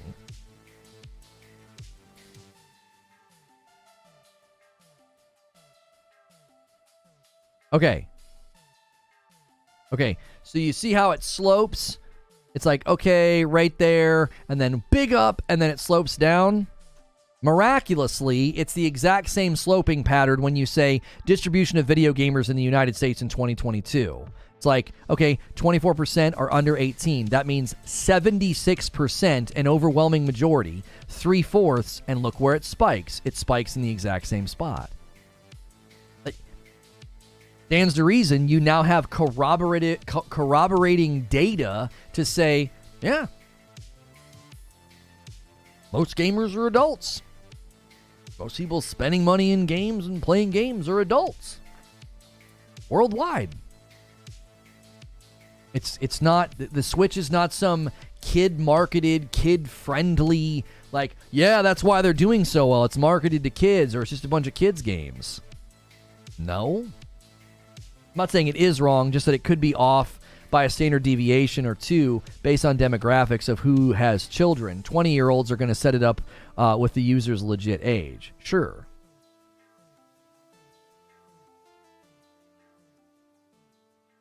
I won't say Nintendo is for kids only. It's not. However, not long after Switch release, they struggled with the older demographics. They made a whole marketing strategy around it. Okay, in what universe is the Nintendo Switch struggling? Do we need to put an infograph up about how it literally kicks the ever-loving snot out of virtually every console in the market? And where is that coming from? Where do you have proof? Can you substantiate the fact that they struggle with the older market? Where are you getting that? The Switch has never struggled. It immediately dominated the market the minute it broke onto the scene. I did a whole video on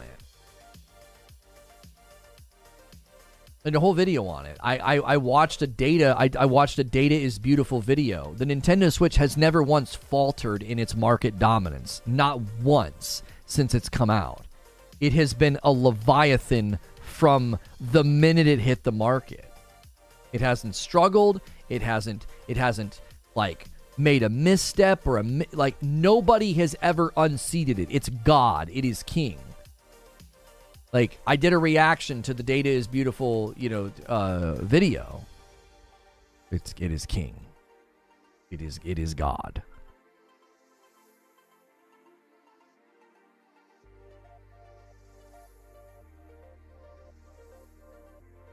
The number of annual playing users' data is collected from consumers with a Nintendo account who connected to the internet and agreed to share their log. It also indicates the number of consumers who play software, but does not include those who only use Nintendo eShop and other non-software deals. Okay. annual playing users peaked at 87 million through 2020 to 2021, which makes sense why there was a big spike that year. Like, they had a big spike because of the sickie and everybody staying home. They had a huge spike because they hang on, I gotta get this next thing scheduled. They had the golly, what's it called? Animal Crossing.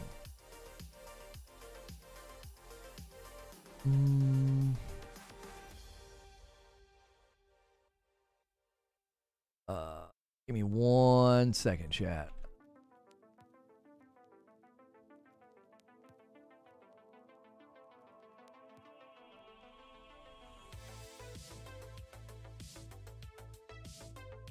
Stop using hash tags in my tags just to see. Okay. I've never sold the Switch at a loss and never dropped the price on the Switch. Do what you will with that information. Lono, was that or was that not your signature on the lower hand corner of the chart? Doctored? I mean, I know you're being silly, but like, there's no signatures here, bro. Like, you know what I'm saying? There are classier ways to concede being wrong.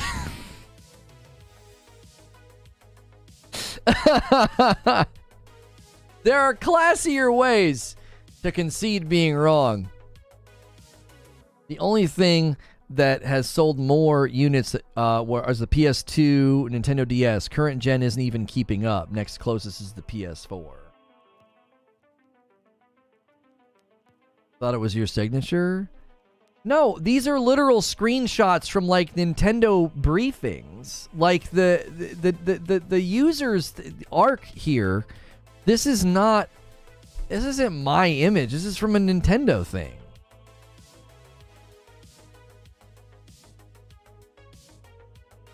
Trust me, I truly believe there is adult market, Reforge Gaming market. What's good games market? They just speedrun The Last of Us. The guy was in the 440s. Come on, again, can't hear you. You're not even making any sense. That was gibberish.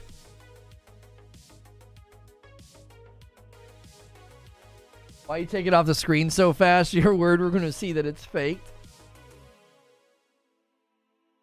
Animal Crossing lit up because it released in the middle of the sickie. Not to say it wouldn't have sold millions. Yeah, it had jet fuel in the tank. Like, I mean, it got an amazing boost.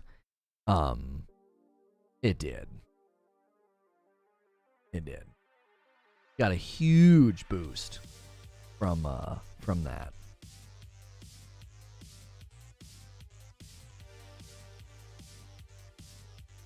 It was reported that Japan has a huge population decline, indicating some kind of equivalent of almost 500,000. Lono does have a background in graphic design. I'm also now questioning everything we have ever seen on this show.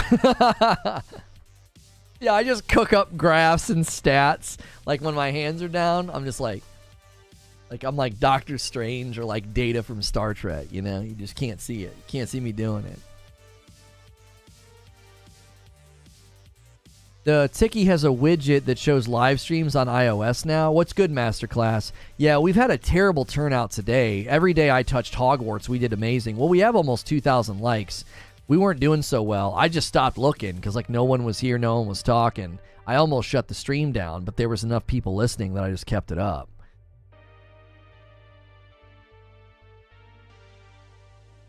Lono loves the fake stuff. The coffee bag behind him, for example. It was not originally... The text was originally white, not black. Yeah, I filled that in so you could see it from a distance. Lono always miraculously has a graph for his point. Yeah, like, exactly, Wheezy. Like, you conveniently have a lot of data for your position. I'm the only tick viewer that matters. Yeah, you were over here being awesome and being sweet, and I wasn't paying any attention to you. Completely unrelated, but I'd love to see some of your design stuff sometime. Oh my gosh, I do my thumbnail. I mean, I don't do much graphic design. I don't do really any graphic design anymore. He Sharpied it like he does his beard. That's right. That's right. I 100% Sharpied that. Yeah. Yeah, I filled that in with a Sharpie. I'm good at coloring in the lines. It only took me one try. This isn't like the fourth try. A bunch of you get bags of coffee where like I got halfway through the R and just stopped. Like, hey, who drew on my bag with a Sharpie? Like, I don't know. One of my kids did it. It's almost like research. It's almost like Lono does research before his show or something. I didn't even research Nintendo Switch saturation. It's just undeniable, right? It's just undeniable. It's like if you look at any of the charts, any of the stats, any of the economic reports, Nintendo Switch is just a force to be reckoned with. You know what I mean? How many ounces? Well, these are 12-ounce bags, and they're resealable. This is our first endeavor into resealable bags. We're going to have dark roast bags very soon that'll be black. And you just cut. I recommend when you get this, cut as high as you possibly can, because sometimes there is a little bit of coffee, like up in here, because they don't seal they don't press that down. I wish they would have, because then the coffee would all be below the seal. So that dummy the graph I screenshot. Oh yeah. It's not even a competition.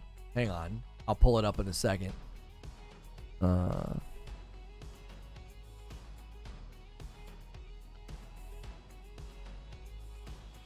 And you know what's funny about this debate? Do you know what market? You know what thing? Do you know what item seems really marketed to children? And I have people constantly telling me the reason they sign up for it is for their children. Game Pass. Like, that's not a slam either, but like, I have so many people tell me that. Now that's anecdotal, but it's like, Game Pass, baby. Yeah, I'll put them on Game Pass. You know. Do you drink the coffee yourself? How's it taken black? I do drink the coffee myself. I put a little Italian sweet cream in my coffee because I don't feel like Italian sweet cream changes the flavor. It just sweetens it up. Plenty of people here drink our dark roast or our light roast black, or they cold brew it. So, but yeah, if you think the Switch has ever struggled or ever faltered, no. No, it hasn't. And this real handsome guy right here above me, he was reacting to that video.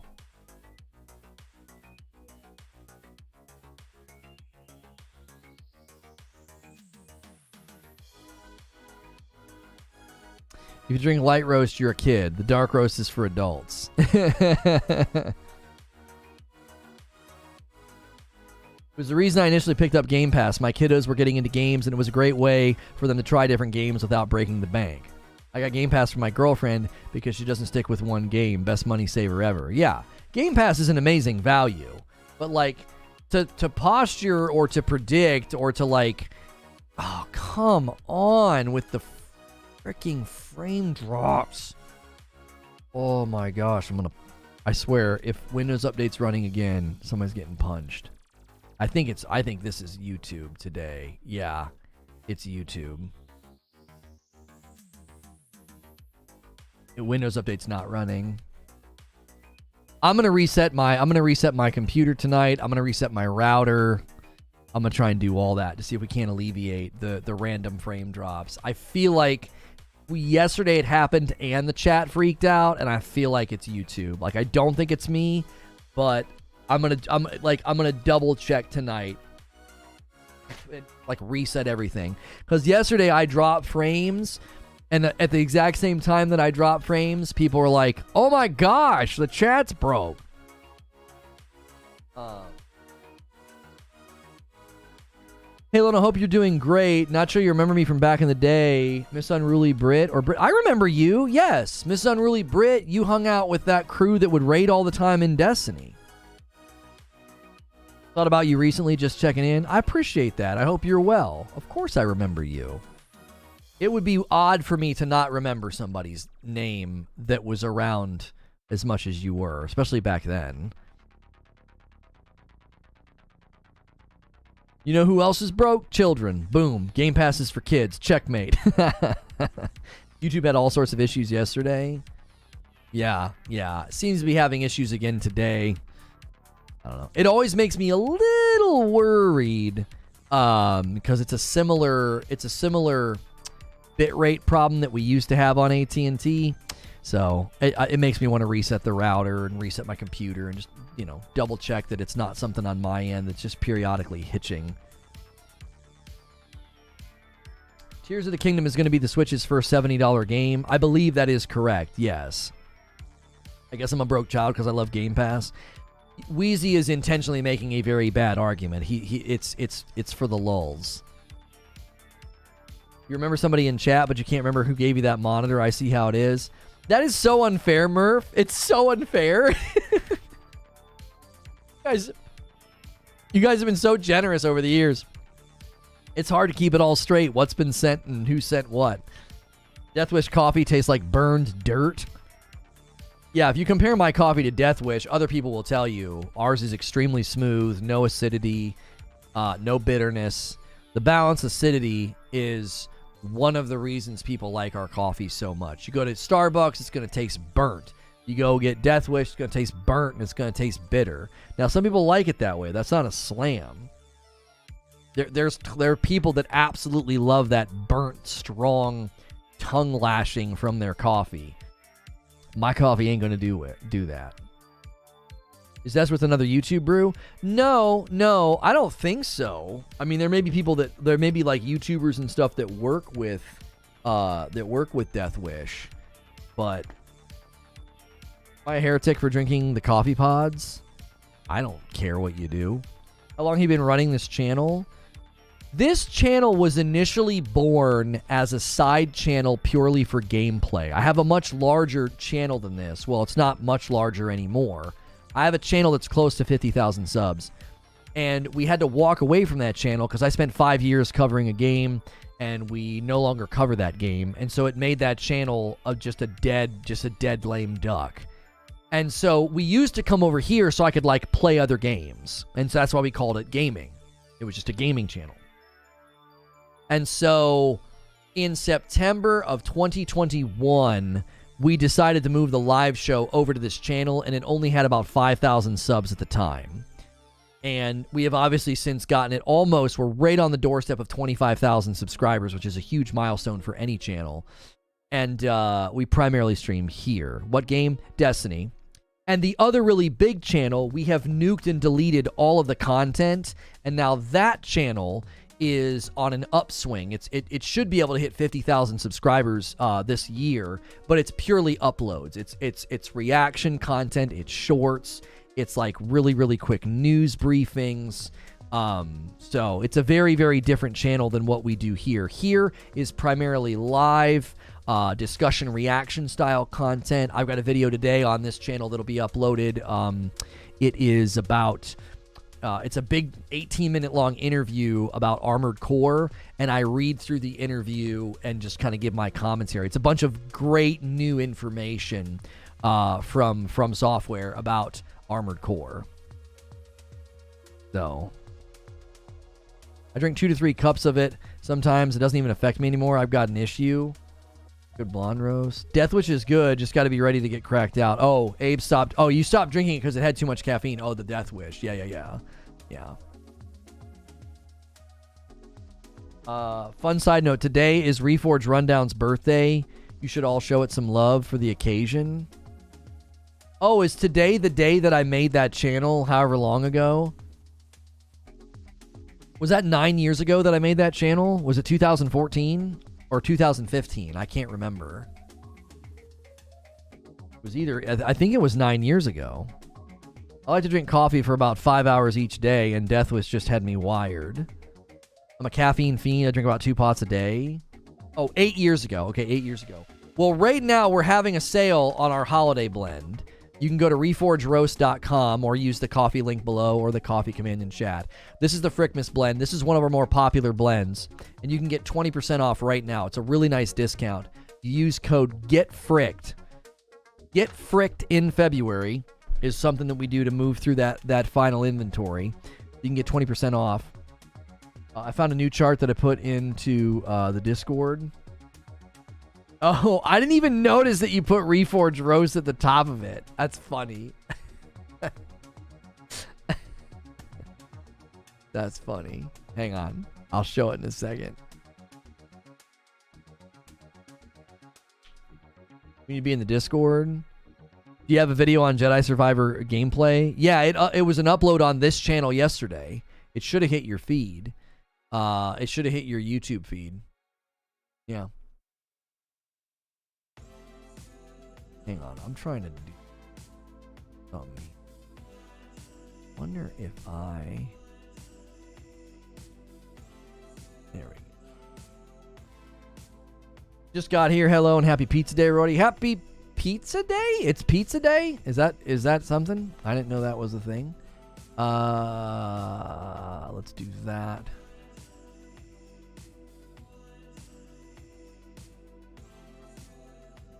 Yeah, I didn't know it was pizza day. Doing the good work, trying to get Doc Dark to join the chat. Doing the good work. I'm trying to get him to join the chat? Or are you trying to get him to join the chat? He and I are trying to navigate. If we're going to talk Hogwarts this week, I need to reconnect with him. I do that show every Friday, and 30 joins me, and I thought we would just talk about... I thought we would end up talking about Hogwarts, and I don't know if Doc's touched it or is going to touch it, or is going to want to talk about it. So we may have to bump him to another week. You know what I'm saying? We may have to bump him to another week because I want to have him on and talk like Xbox.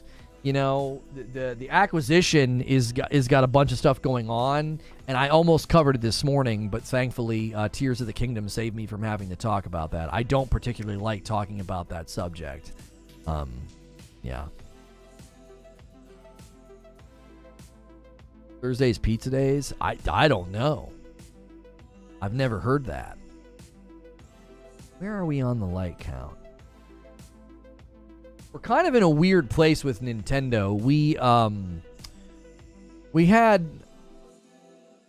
had much better than I thought we were going to get. I'd say the first hour of today, but we have since lost lots of folks, and I blame YouTube for that. We were doing fine, and the freaking platform acted up. There was a time where I couldn't cover PlayStation, and there's been a time where I've been a little hesitant to cover Nintendo because sometimes I feel like this audience doesn't respond to Nintendo, but we got a really strong browse and decent search and suggest. So you might have clicked on my video today, and I was on your homepage. I was suggested to you on another video, and if you did that and you click subscribe, I appreciate you doing that so much. Thank you.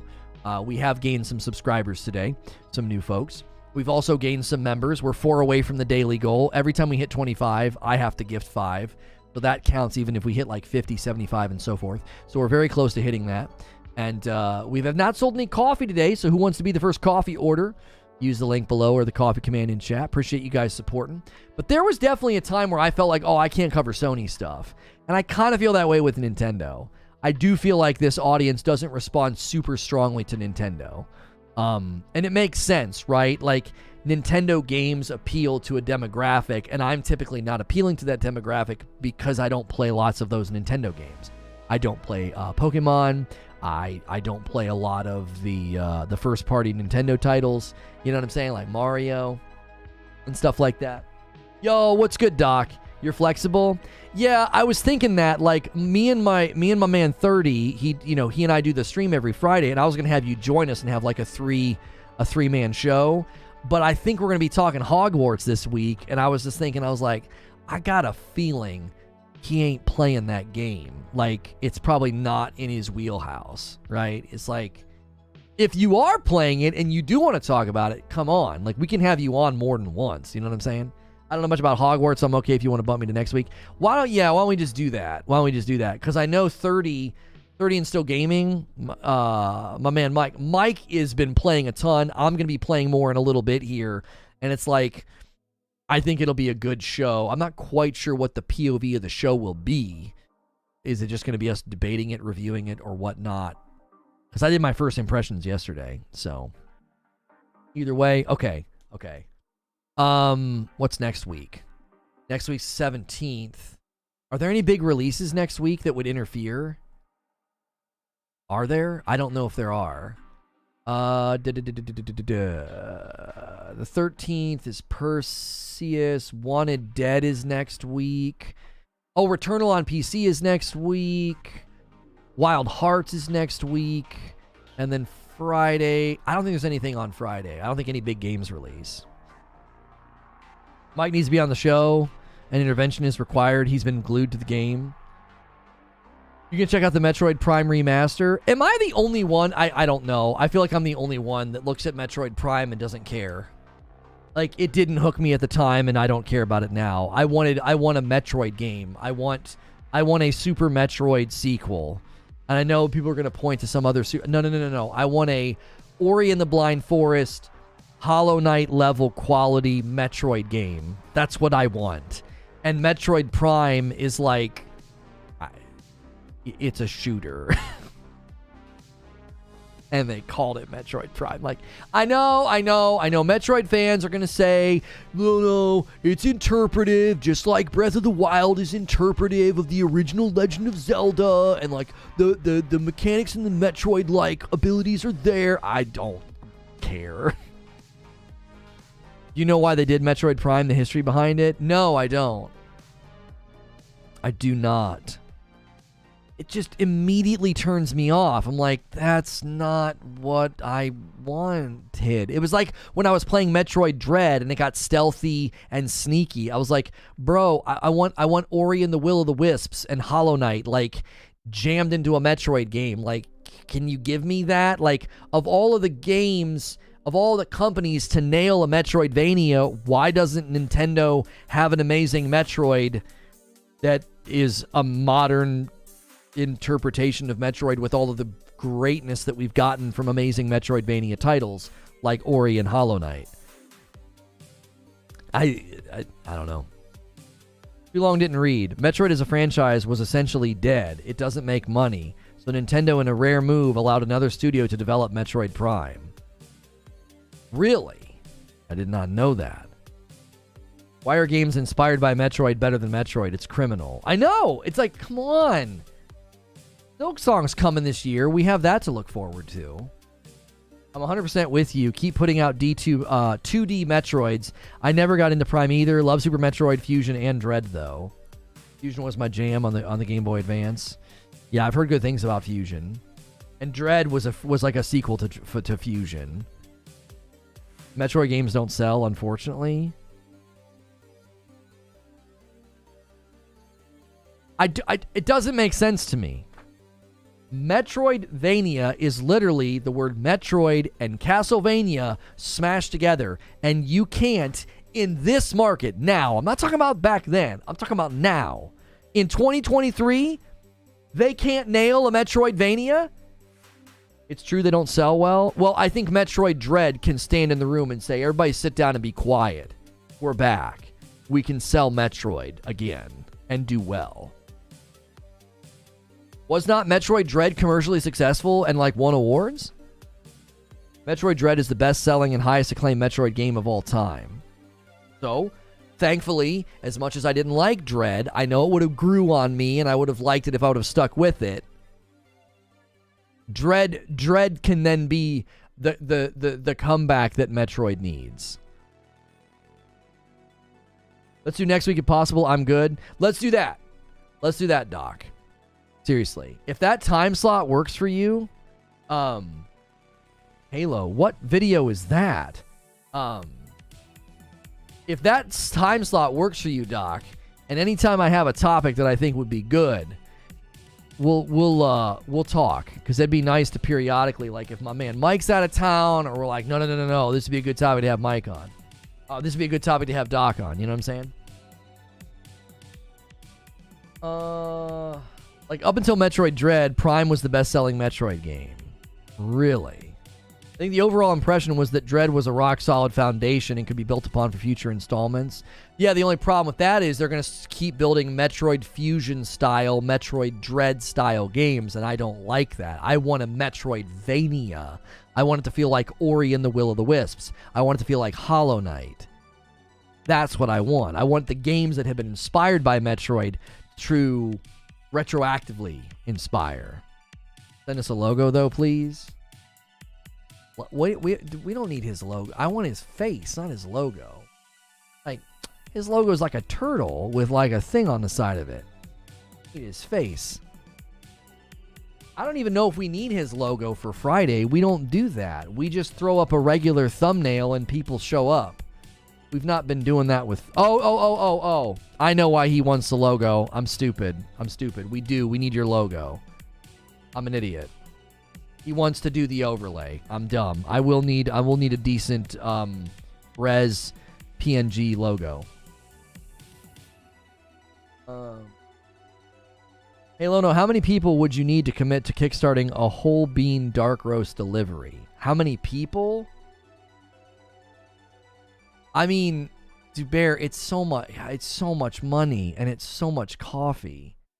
That would be 551 bags of whole bean, and the cost of that would be, we'd have to order a batch of bags that said whole bean, and that's expensive. And then I gotta do the whole order of the coffee itself.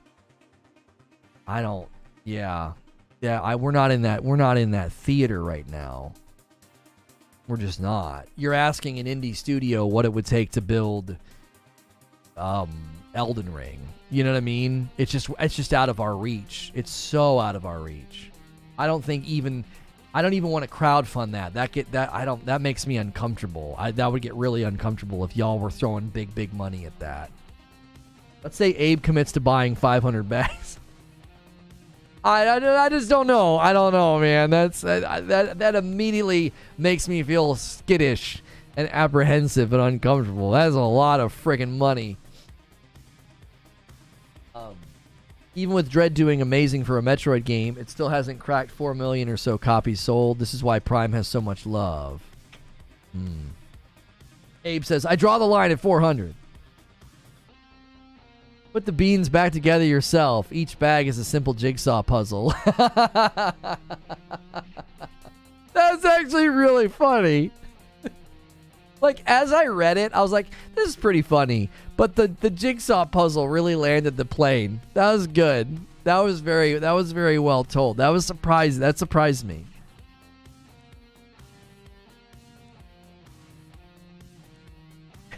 It too quite shy. He too brute, or whatever the line is. You too, brother. You too, sister. Abe said he was buying 1,000 bags. He told me just now in DMs. Don't believe his fake news. Oh, yeah. So we're selling puzzles now? Yeah. We're selling puzzles. Blasphemy because you didn't beat Dread? I don't have time. I just recently cleared the main island in Ghost of Tsushima, homie. I've never did a second run-through of Returnal.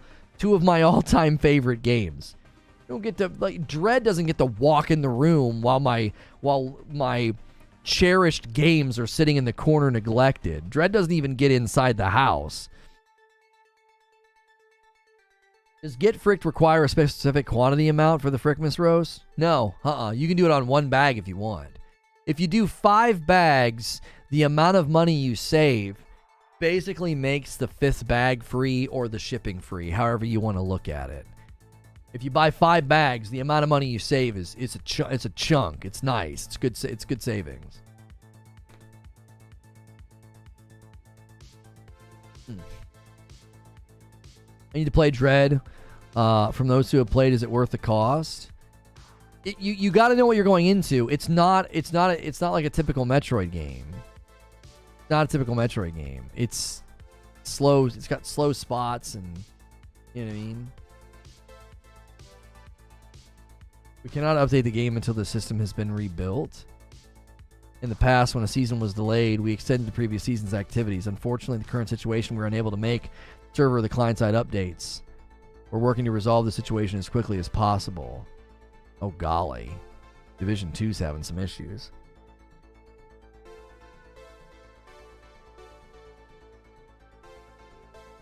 Should I buy Dead Space or Hogwarts? I want to buy only one game.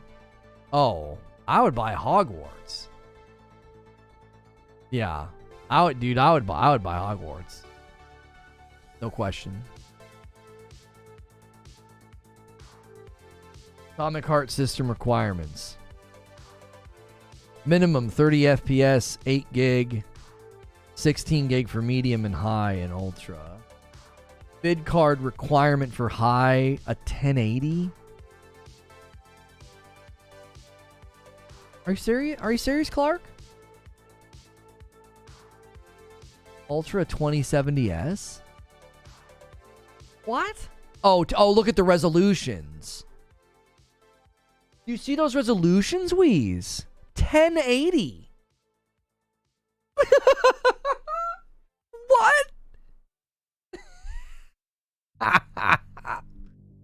Who?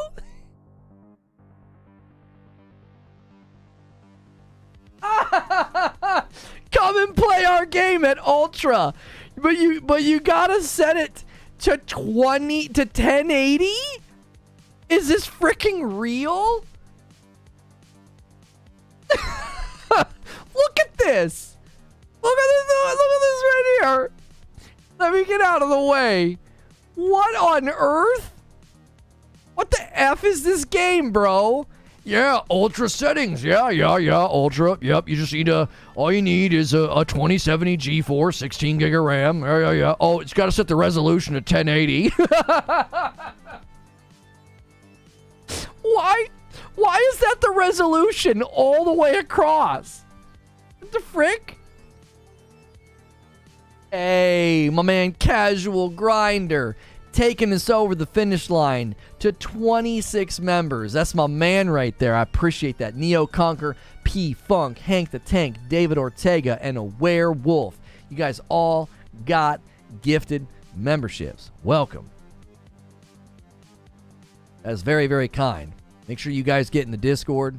That way you don't miss out. This cannot be a real chart. It simply can't be. This cannot be a real chart.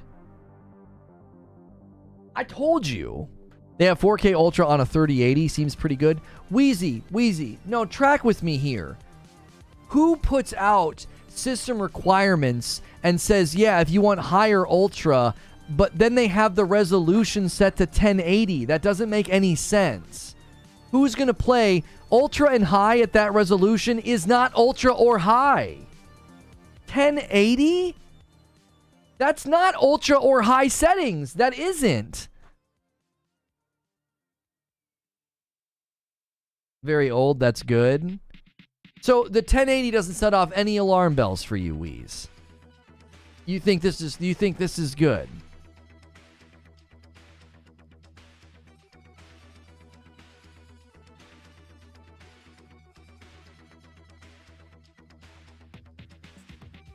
High at 1080 still scales?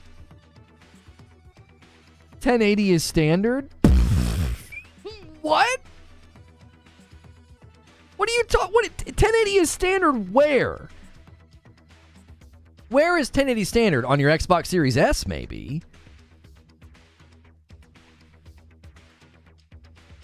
Those specs are pretty normative, if not under-spec'd.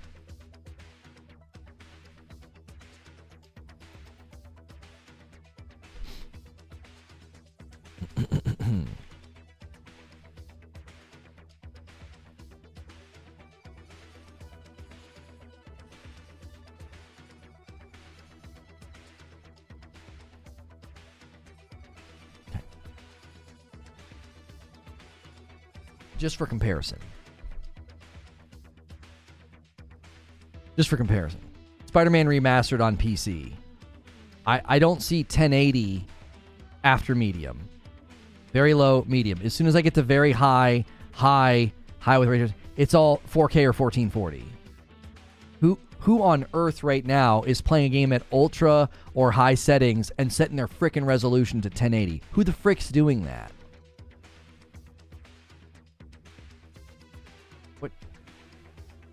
What are we even talking about?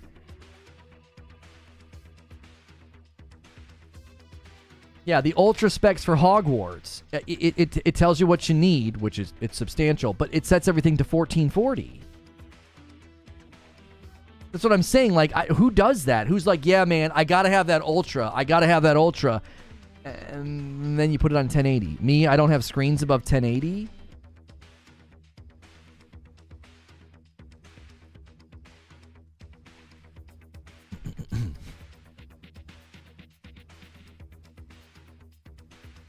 Yeah, I mean, as soon as Returnal leaves behind minimum, medium, recommended, you get up above 1080. You get to 4K and 4K. Yeah, I don't understand. Like, okay, no, they do have their high set to 1080 for Returnal. I feel like Returnal's in a little bit of a different camp because of the freaking memory requirements that they initially had. Like, I don't know. I don't know.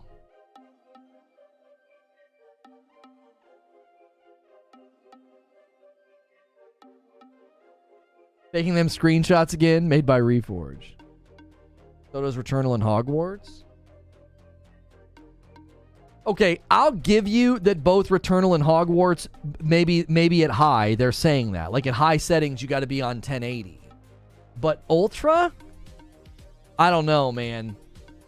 This right here immediately sets off alarm bells that it stays 1080 all the way until Ultra 4K. And even Ultra 4K is... I don't know.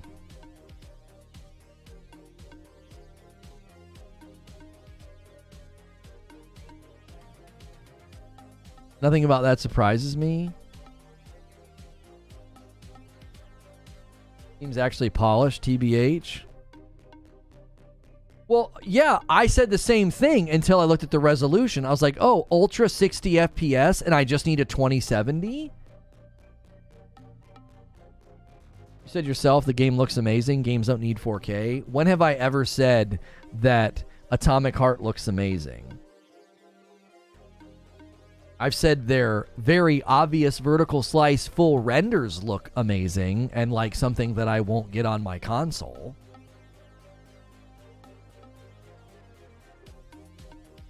Ultra 1080 is odd.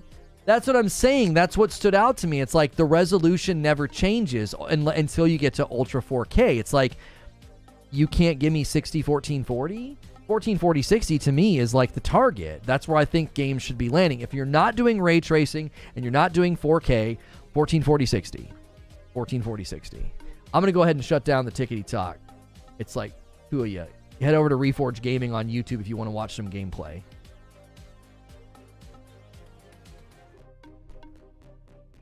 Certain subjects I just don't think pull over there, and a Nintendo game clearly didn't. I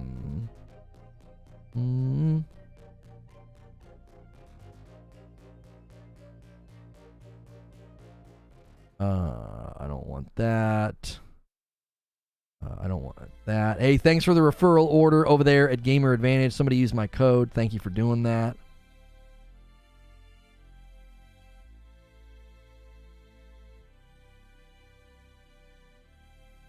Not showing specs for 1440 60 is odd. Listen, I'm gonna be dead honest with you. If 1080 60 at high settings, okay, 1080 60 at high settings requires a GTX 1080, I'm extremely interested to see what this thing looks like on a PS5 and an Xbox Series X, because the PS5 and the Xbox Series X is somewhere in between these two. Right? It's actually pretty close to the 2070S, isn't it? 2070 Super or whatever. Code usage was me from earlier today. Oh, that's right, Murph. That was you. You dropped your glasses. That's right. I'm 0 for 2.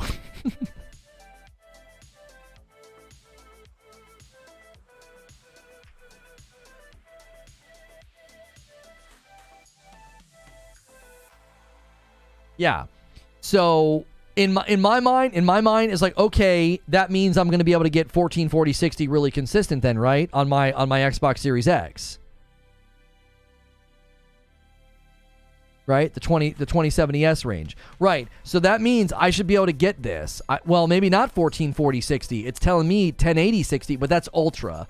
I wouldn't think you'd... Well, that means if I go for performance mode on my Series X, that wouldn't be ultra, I would imagine.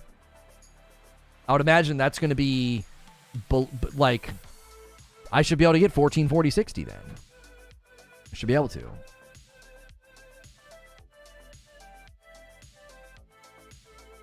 I don't know. We've had weird feelings about Atomic Heart. I've had weird feelings about Atomic Heart. And I don't know. This kind of furthers that feeling. It's like, what now? What's going on?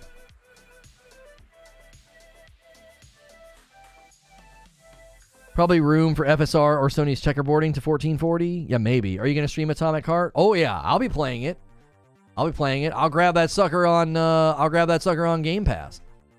Give me 1 second. I got to get it set up for. The next stream. We're going to be doing something a little bit different today. I want to do an experiment. It's not the greatest experiment because this has been one of our weakest talk shows in a while. It was great, but it wasn't particularly strong. I want to see what happens when we go directly into gameplay instead of saving gameplay for like late in the day after lunch, okay? I just want to see how it goes. I want to see how the community and the channel responds. It's likely we will not be able to finish Hogwarts. I have a feeling that today will be all the proof I need that this isn't going to really work long term. We'll see.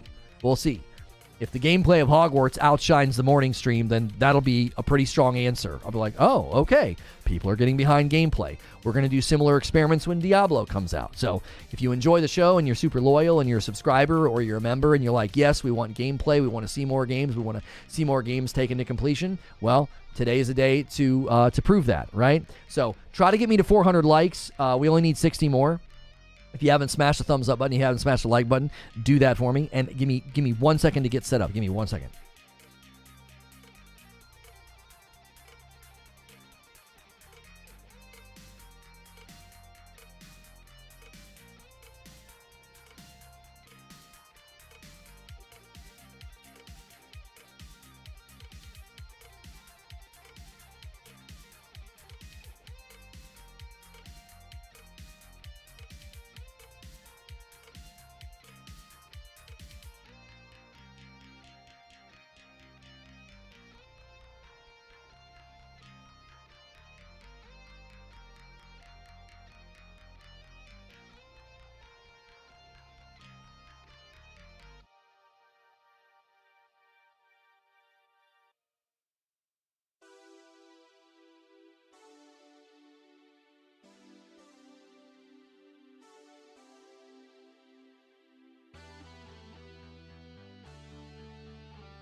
Okay.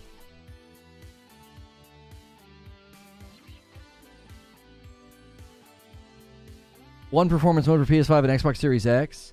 We worked a lot on optimization for consoles, providing one graphical mode for dynamic 4K 60 FPS and even native 4K with a solid 60 FPS in some parts of the game. We're also looking to continue to bring more performance enhancements in the future. Wait, so there's only one graphical mode for Atomic Heart. You can't switch? You can't switch between performance and fidelity or something like that? Yeah. Okay, more alarm bells going off.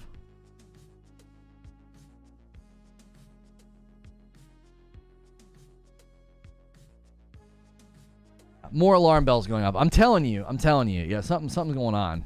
Yo, it's good, Brown Excellence. Hey, Fat Steven Seagal, thank you for the raid. I just now saw that. Or maybe it just now popped up.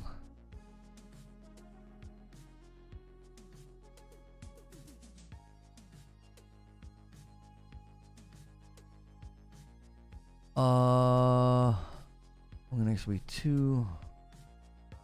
Let me know. Okay.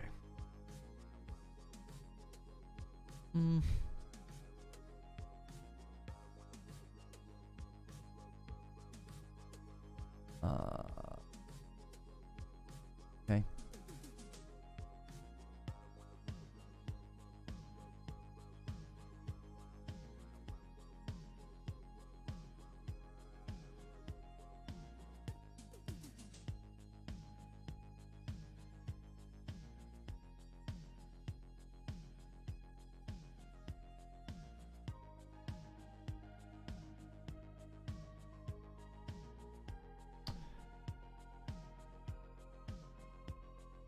Came across something interesting this morning. Thought you might enjoy it.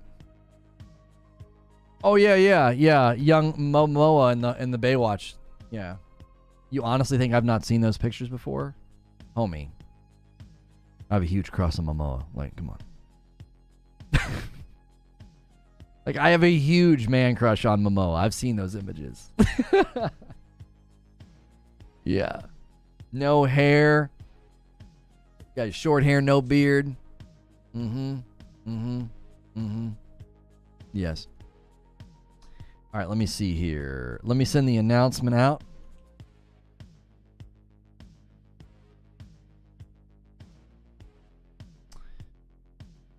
Okay.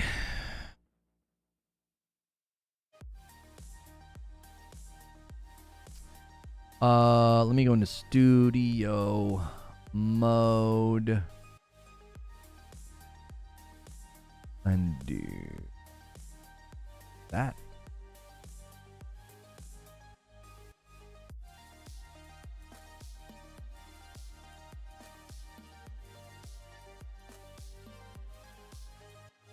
Okay.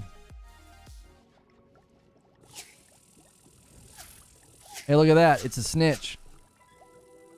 They're not going to bring Quidditch to the game, though. They're not going to bring Quidditch to the game. I mean, there's just a snitch in the menu. I mean, come on. All right, if you guys want to head to this gameplay stream, I'm really going to try and do some exploration today of the open world. I believe I can go to Hogsmeade and get a broom and start doing that. I'm going to put a link in chat. Do me a favor. If you guys head over early right now and click it, or you ride the redirect, make sure and smash the heck out of the like button. When we experiment with gameplay, some of what we're trying to do is we're trying to meet new people as well, because there is a pretty large amount of folks subscribe to this channel that just won't watch gameplay. And I get it. So we're trying to meet people that will enjoy hanging out and watching gameplay. And one of the ways we'll do that is if we're smashing the like button, chatting and supporting, keeping the conversation going. Okay? All right. I'm going to start the next stream and bring you guys over. Give me 1 second. Thank you so much for clicking on the video. More Hogwarts Legacy gameplay. I said yesterday I was going to try and do open world exploring. I changed the title and thumb because we didn't get to that. But today we should be able to get to that. I have got to the point where I've been told I can go to Hogsmeade, I can get my broom, and we can start just roaming the world. I want to kind of do that, at least for the first portion of today's stream and gameplay. If you are enjoying my gameplay of Hogwarts Legacy, be sure to hit subscribe, hit the bell button, and be here for the conversations, for the talk shows. I'm going to end the previous talk show and bring everybody over. We are going to be doing members a little bit later today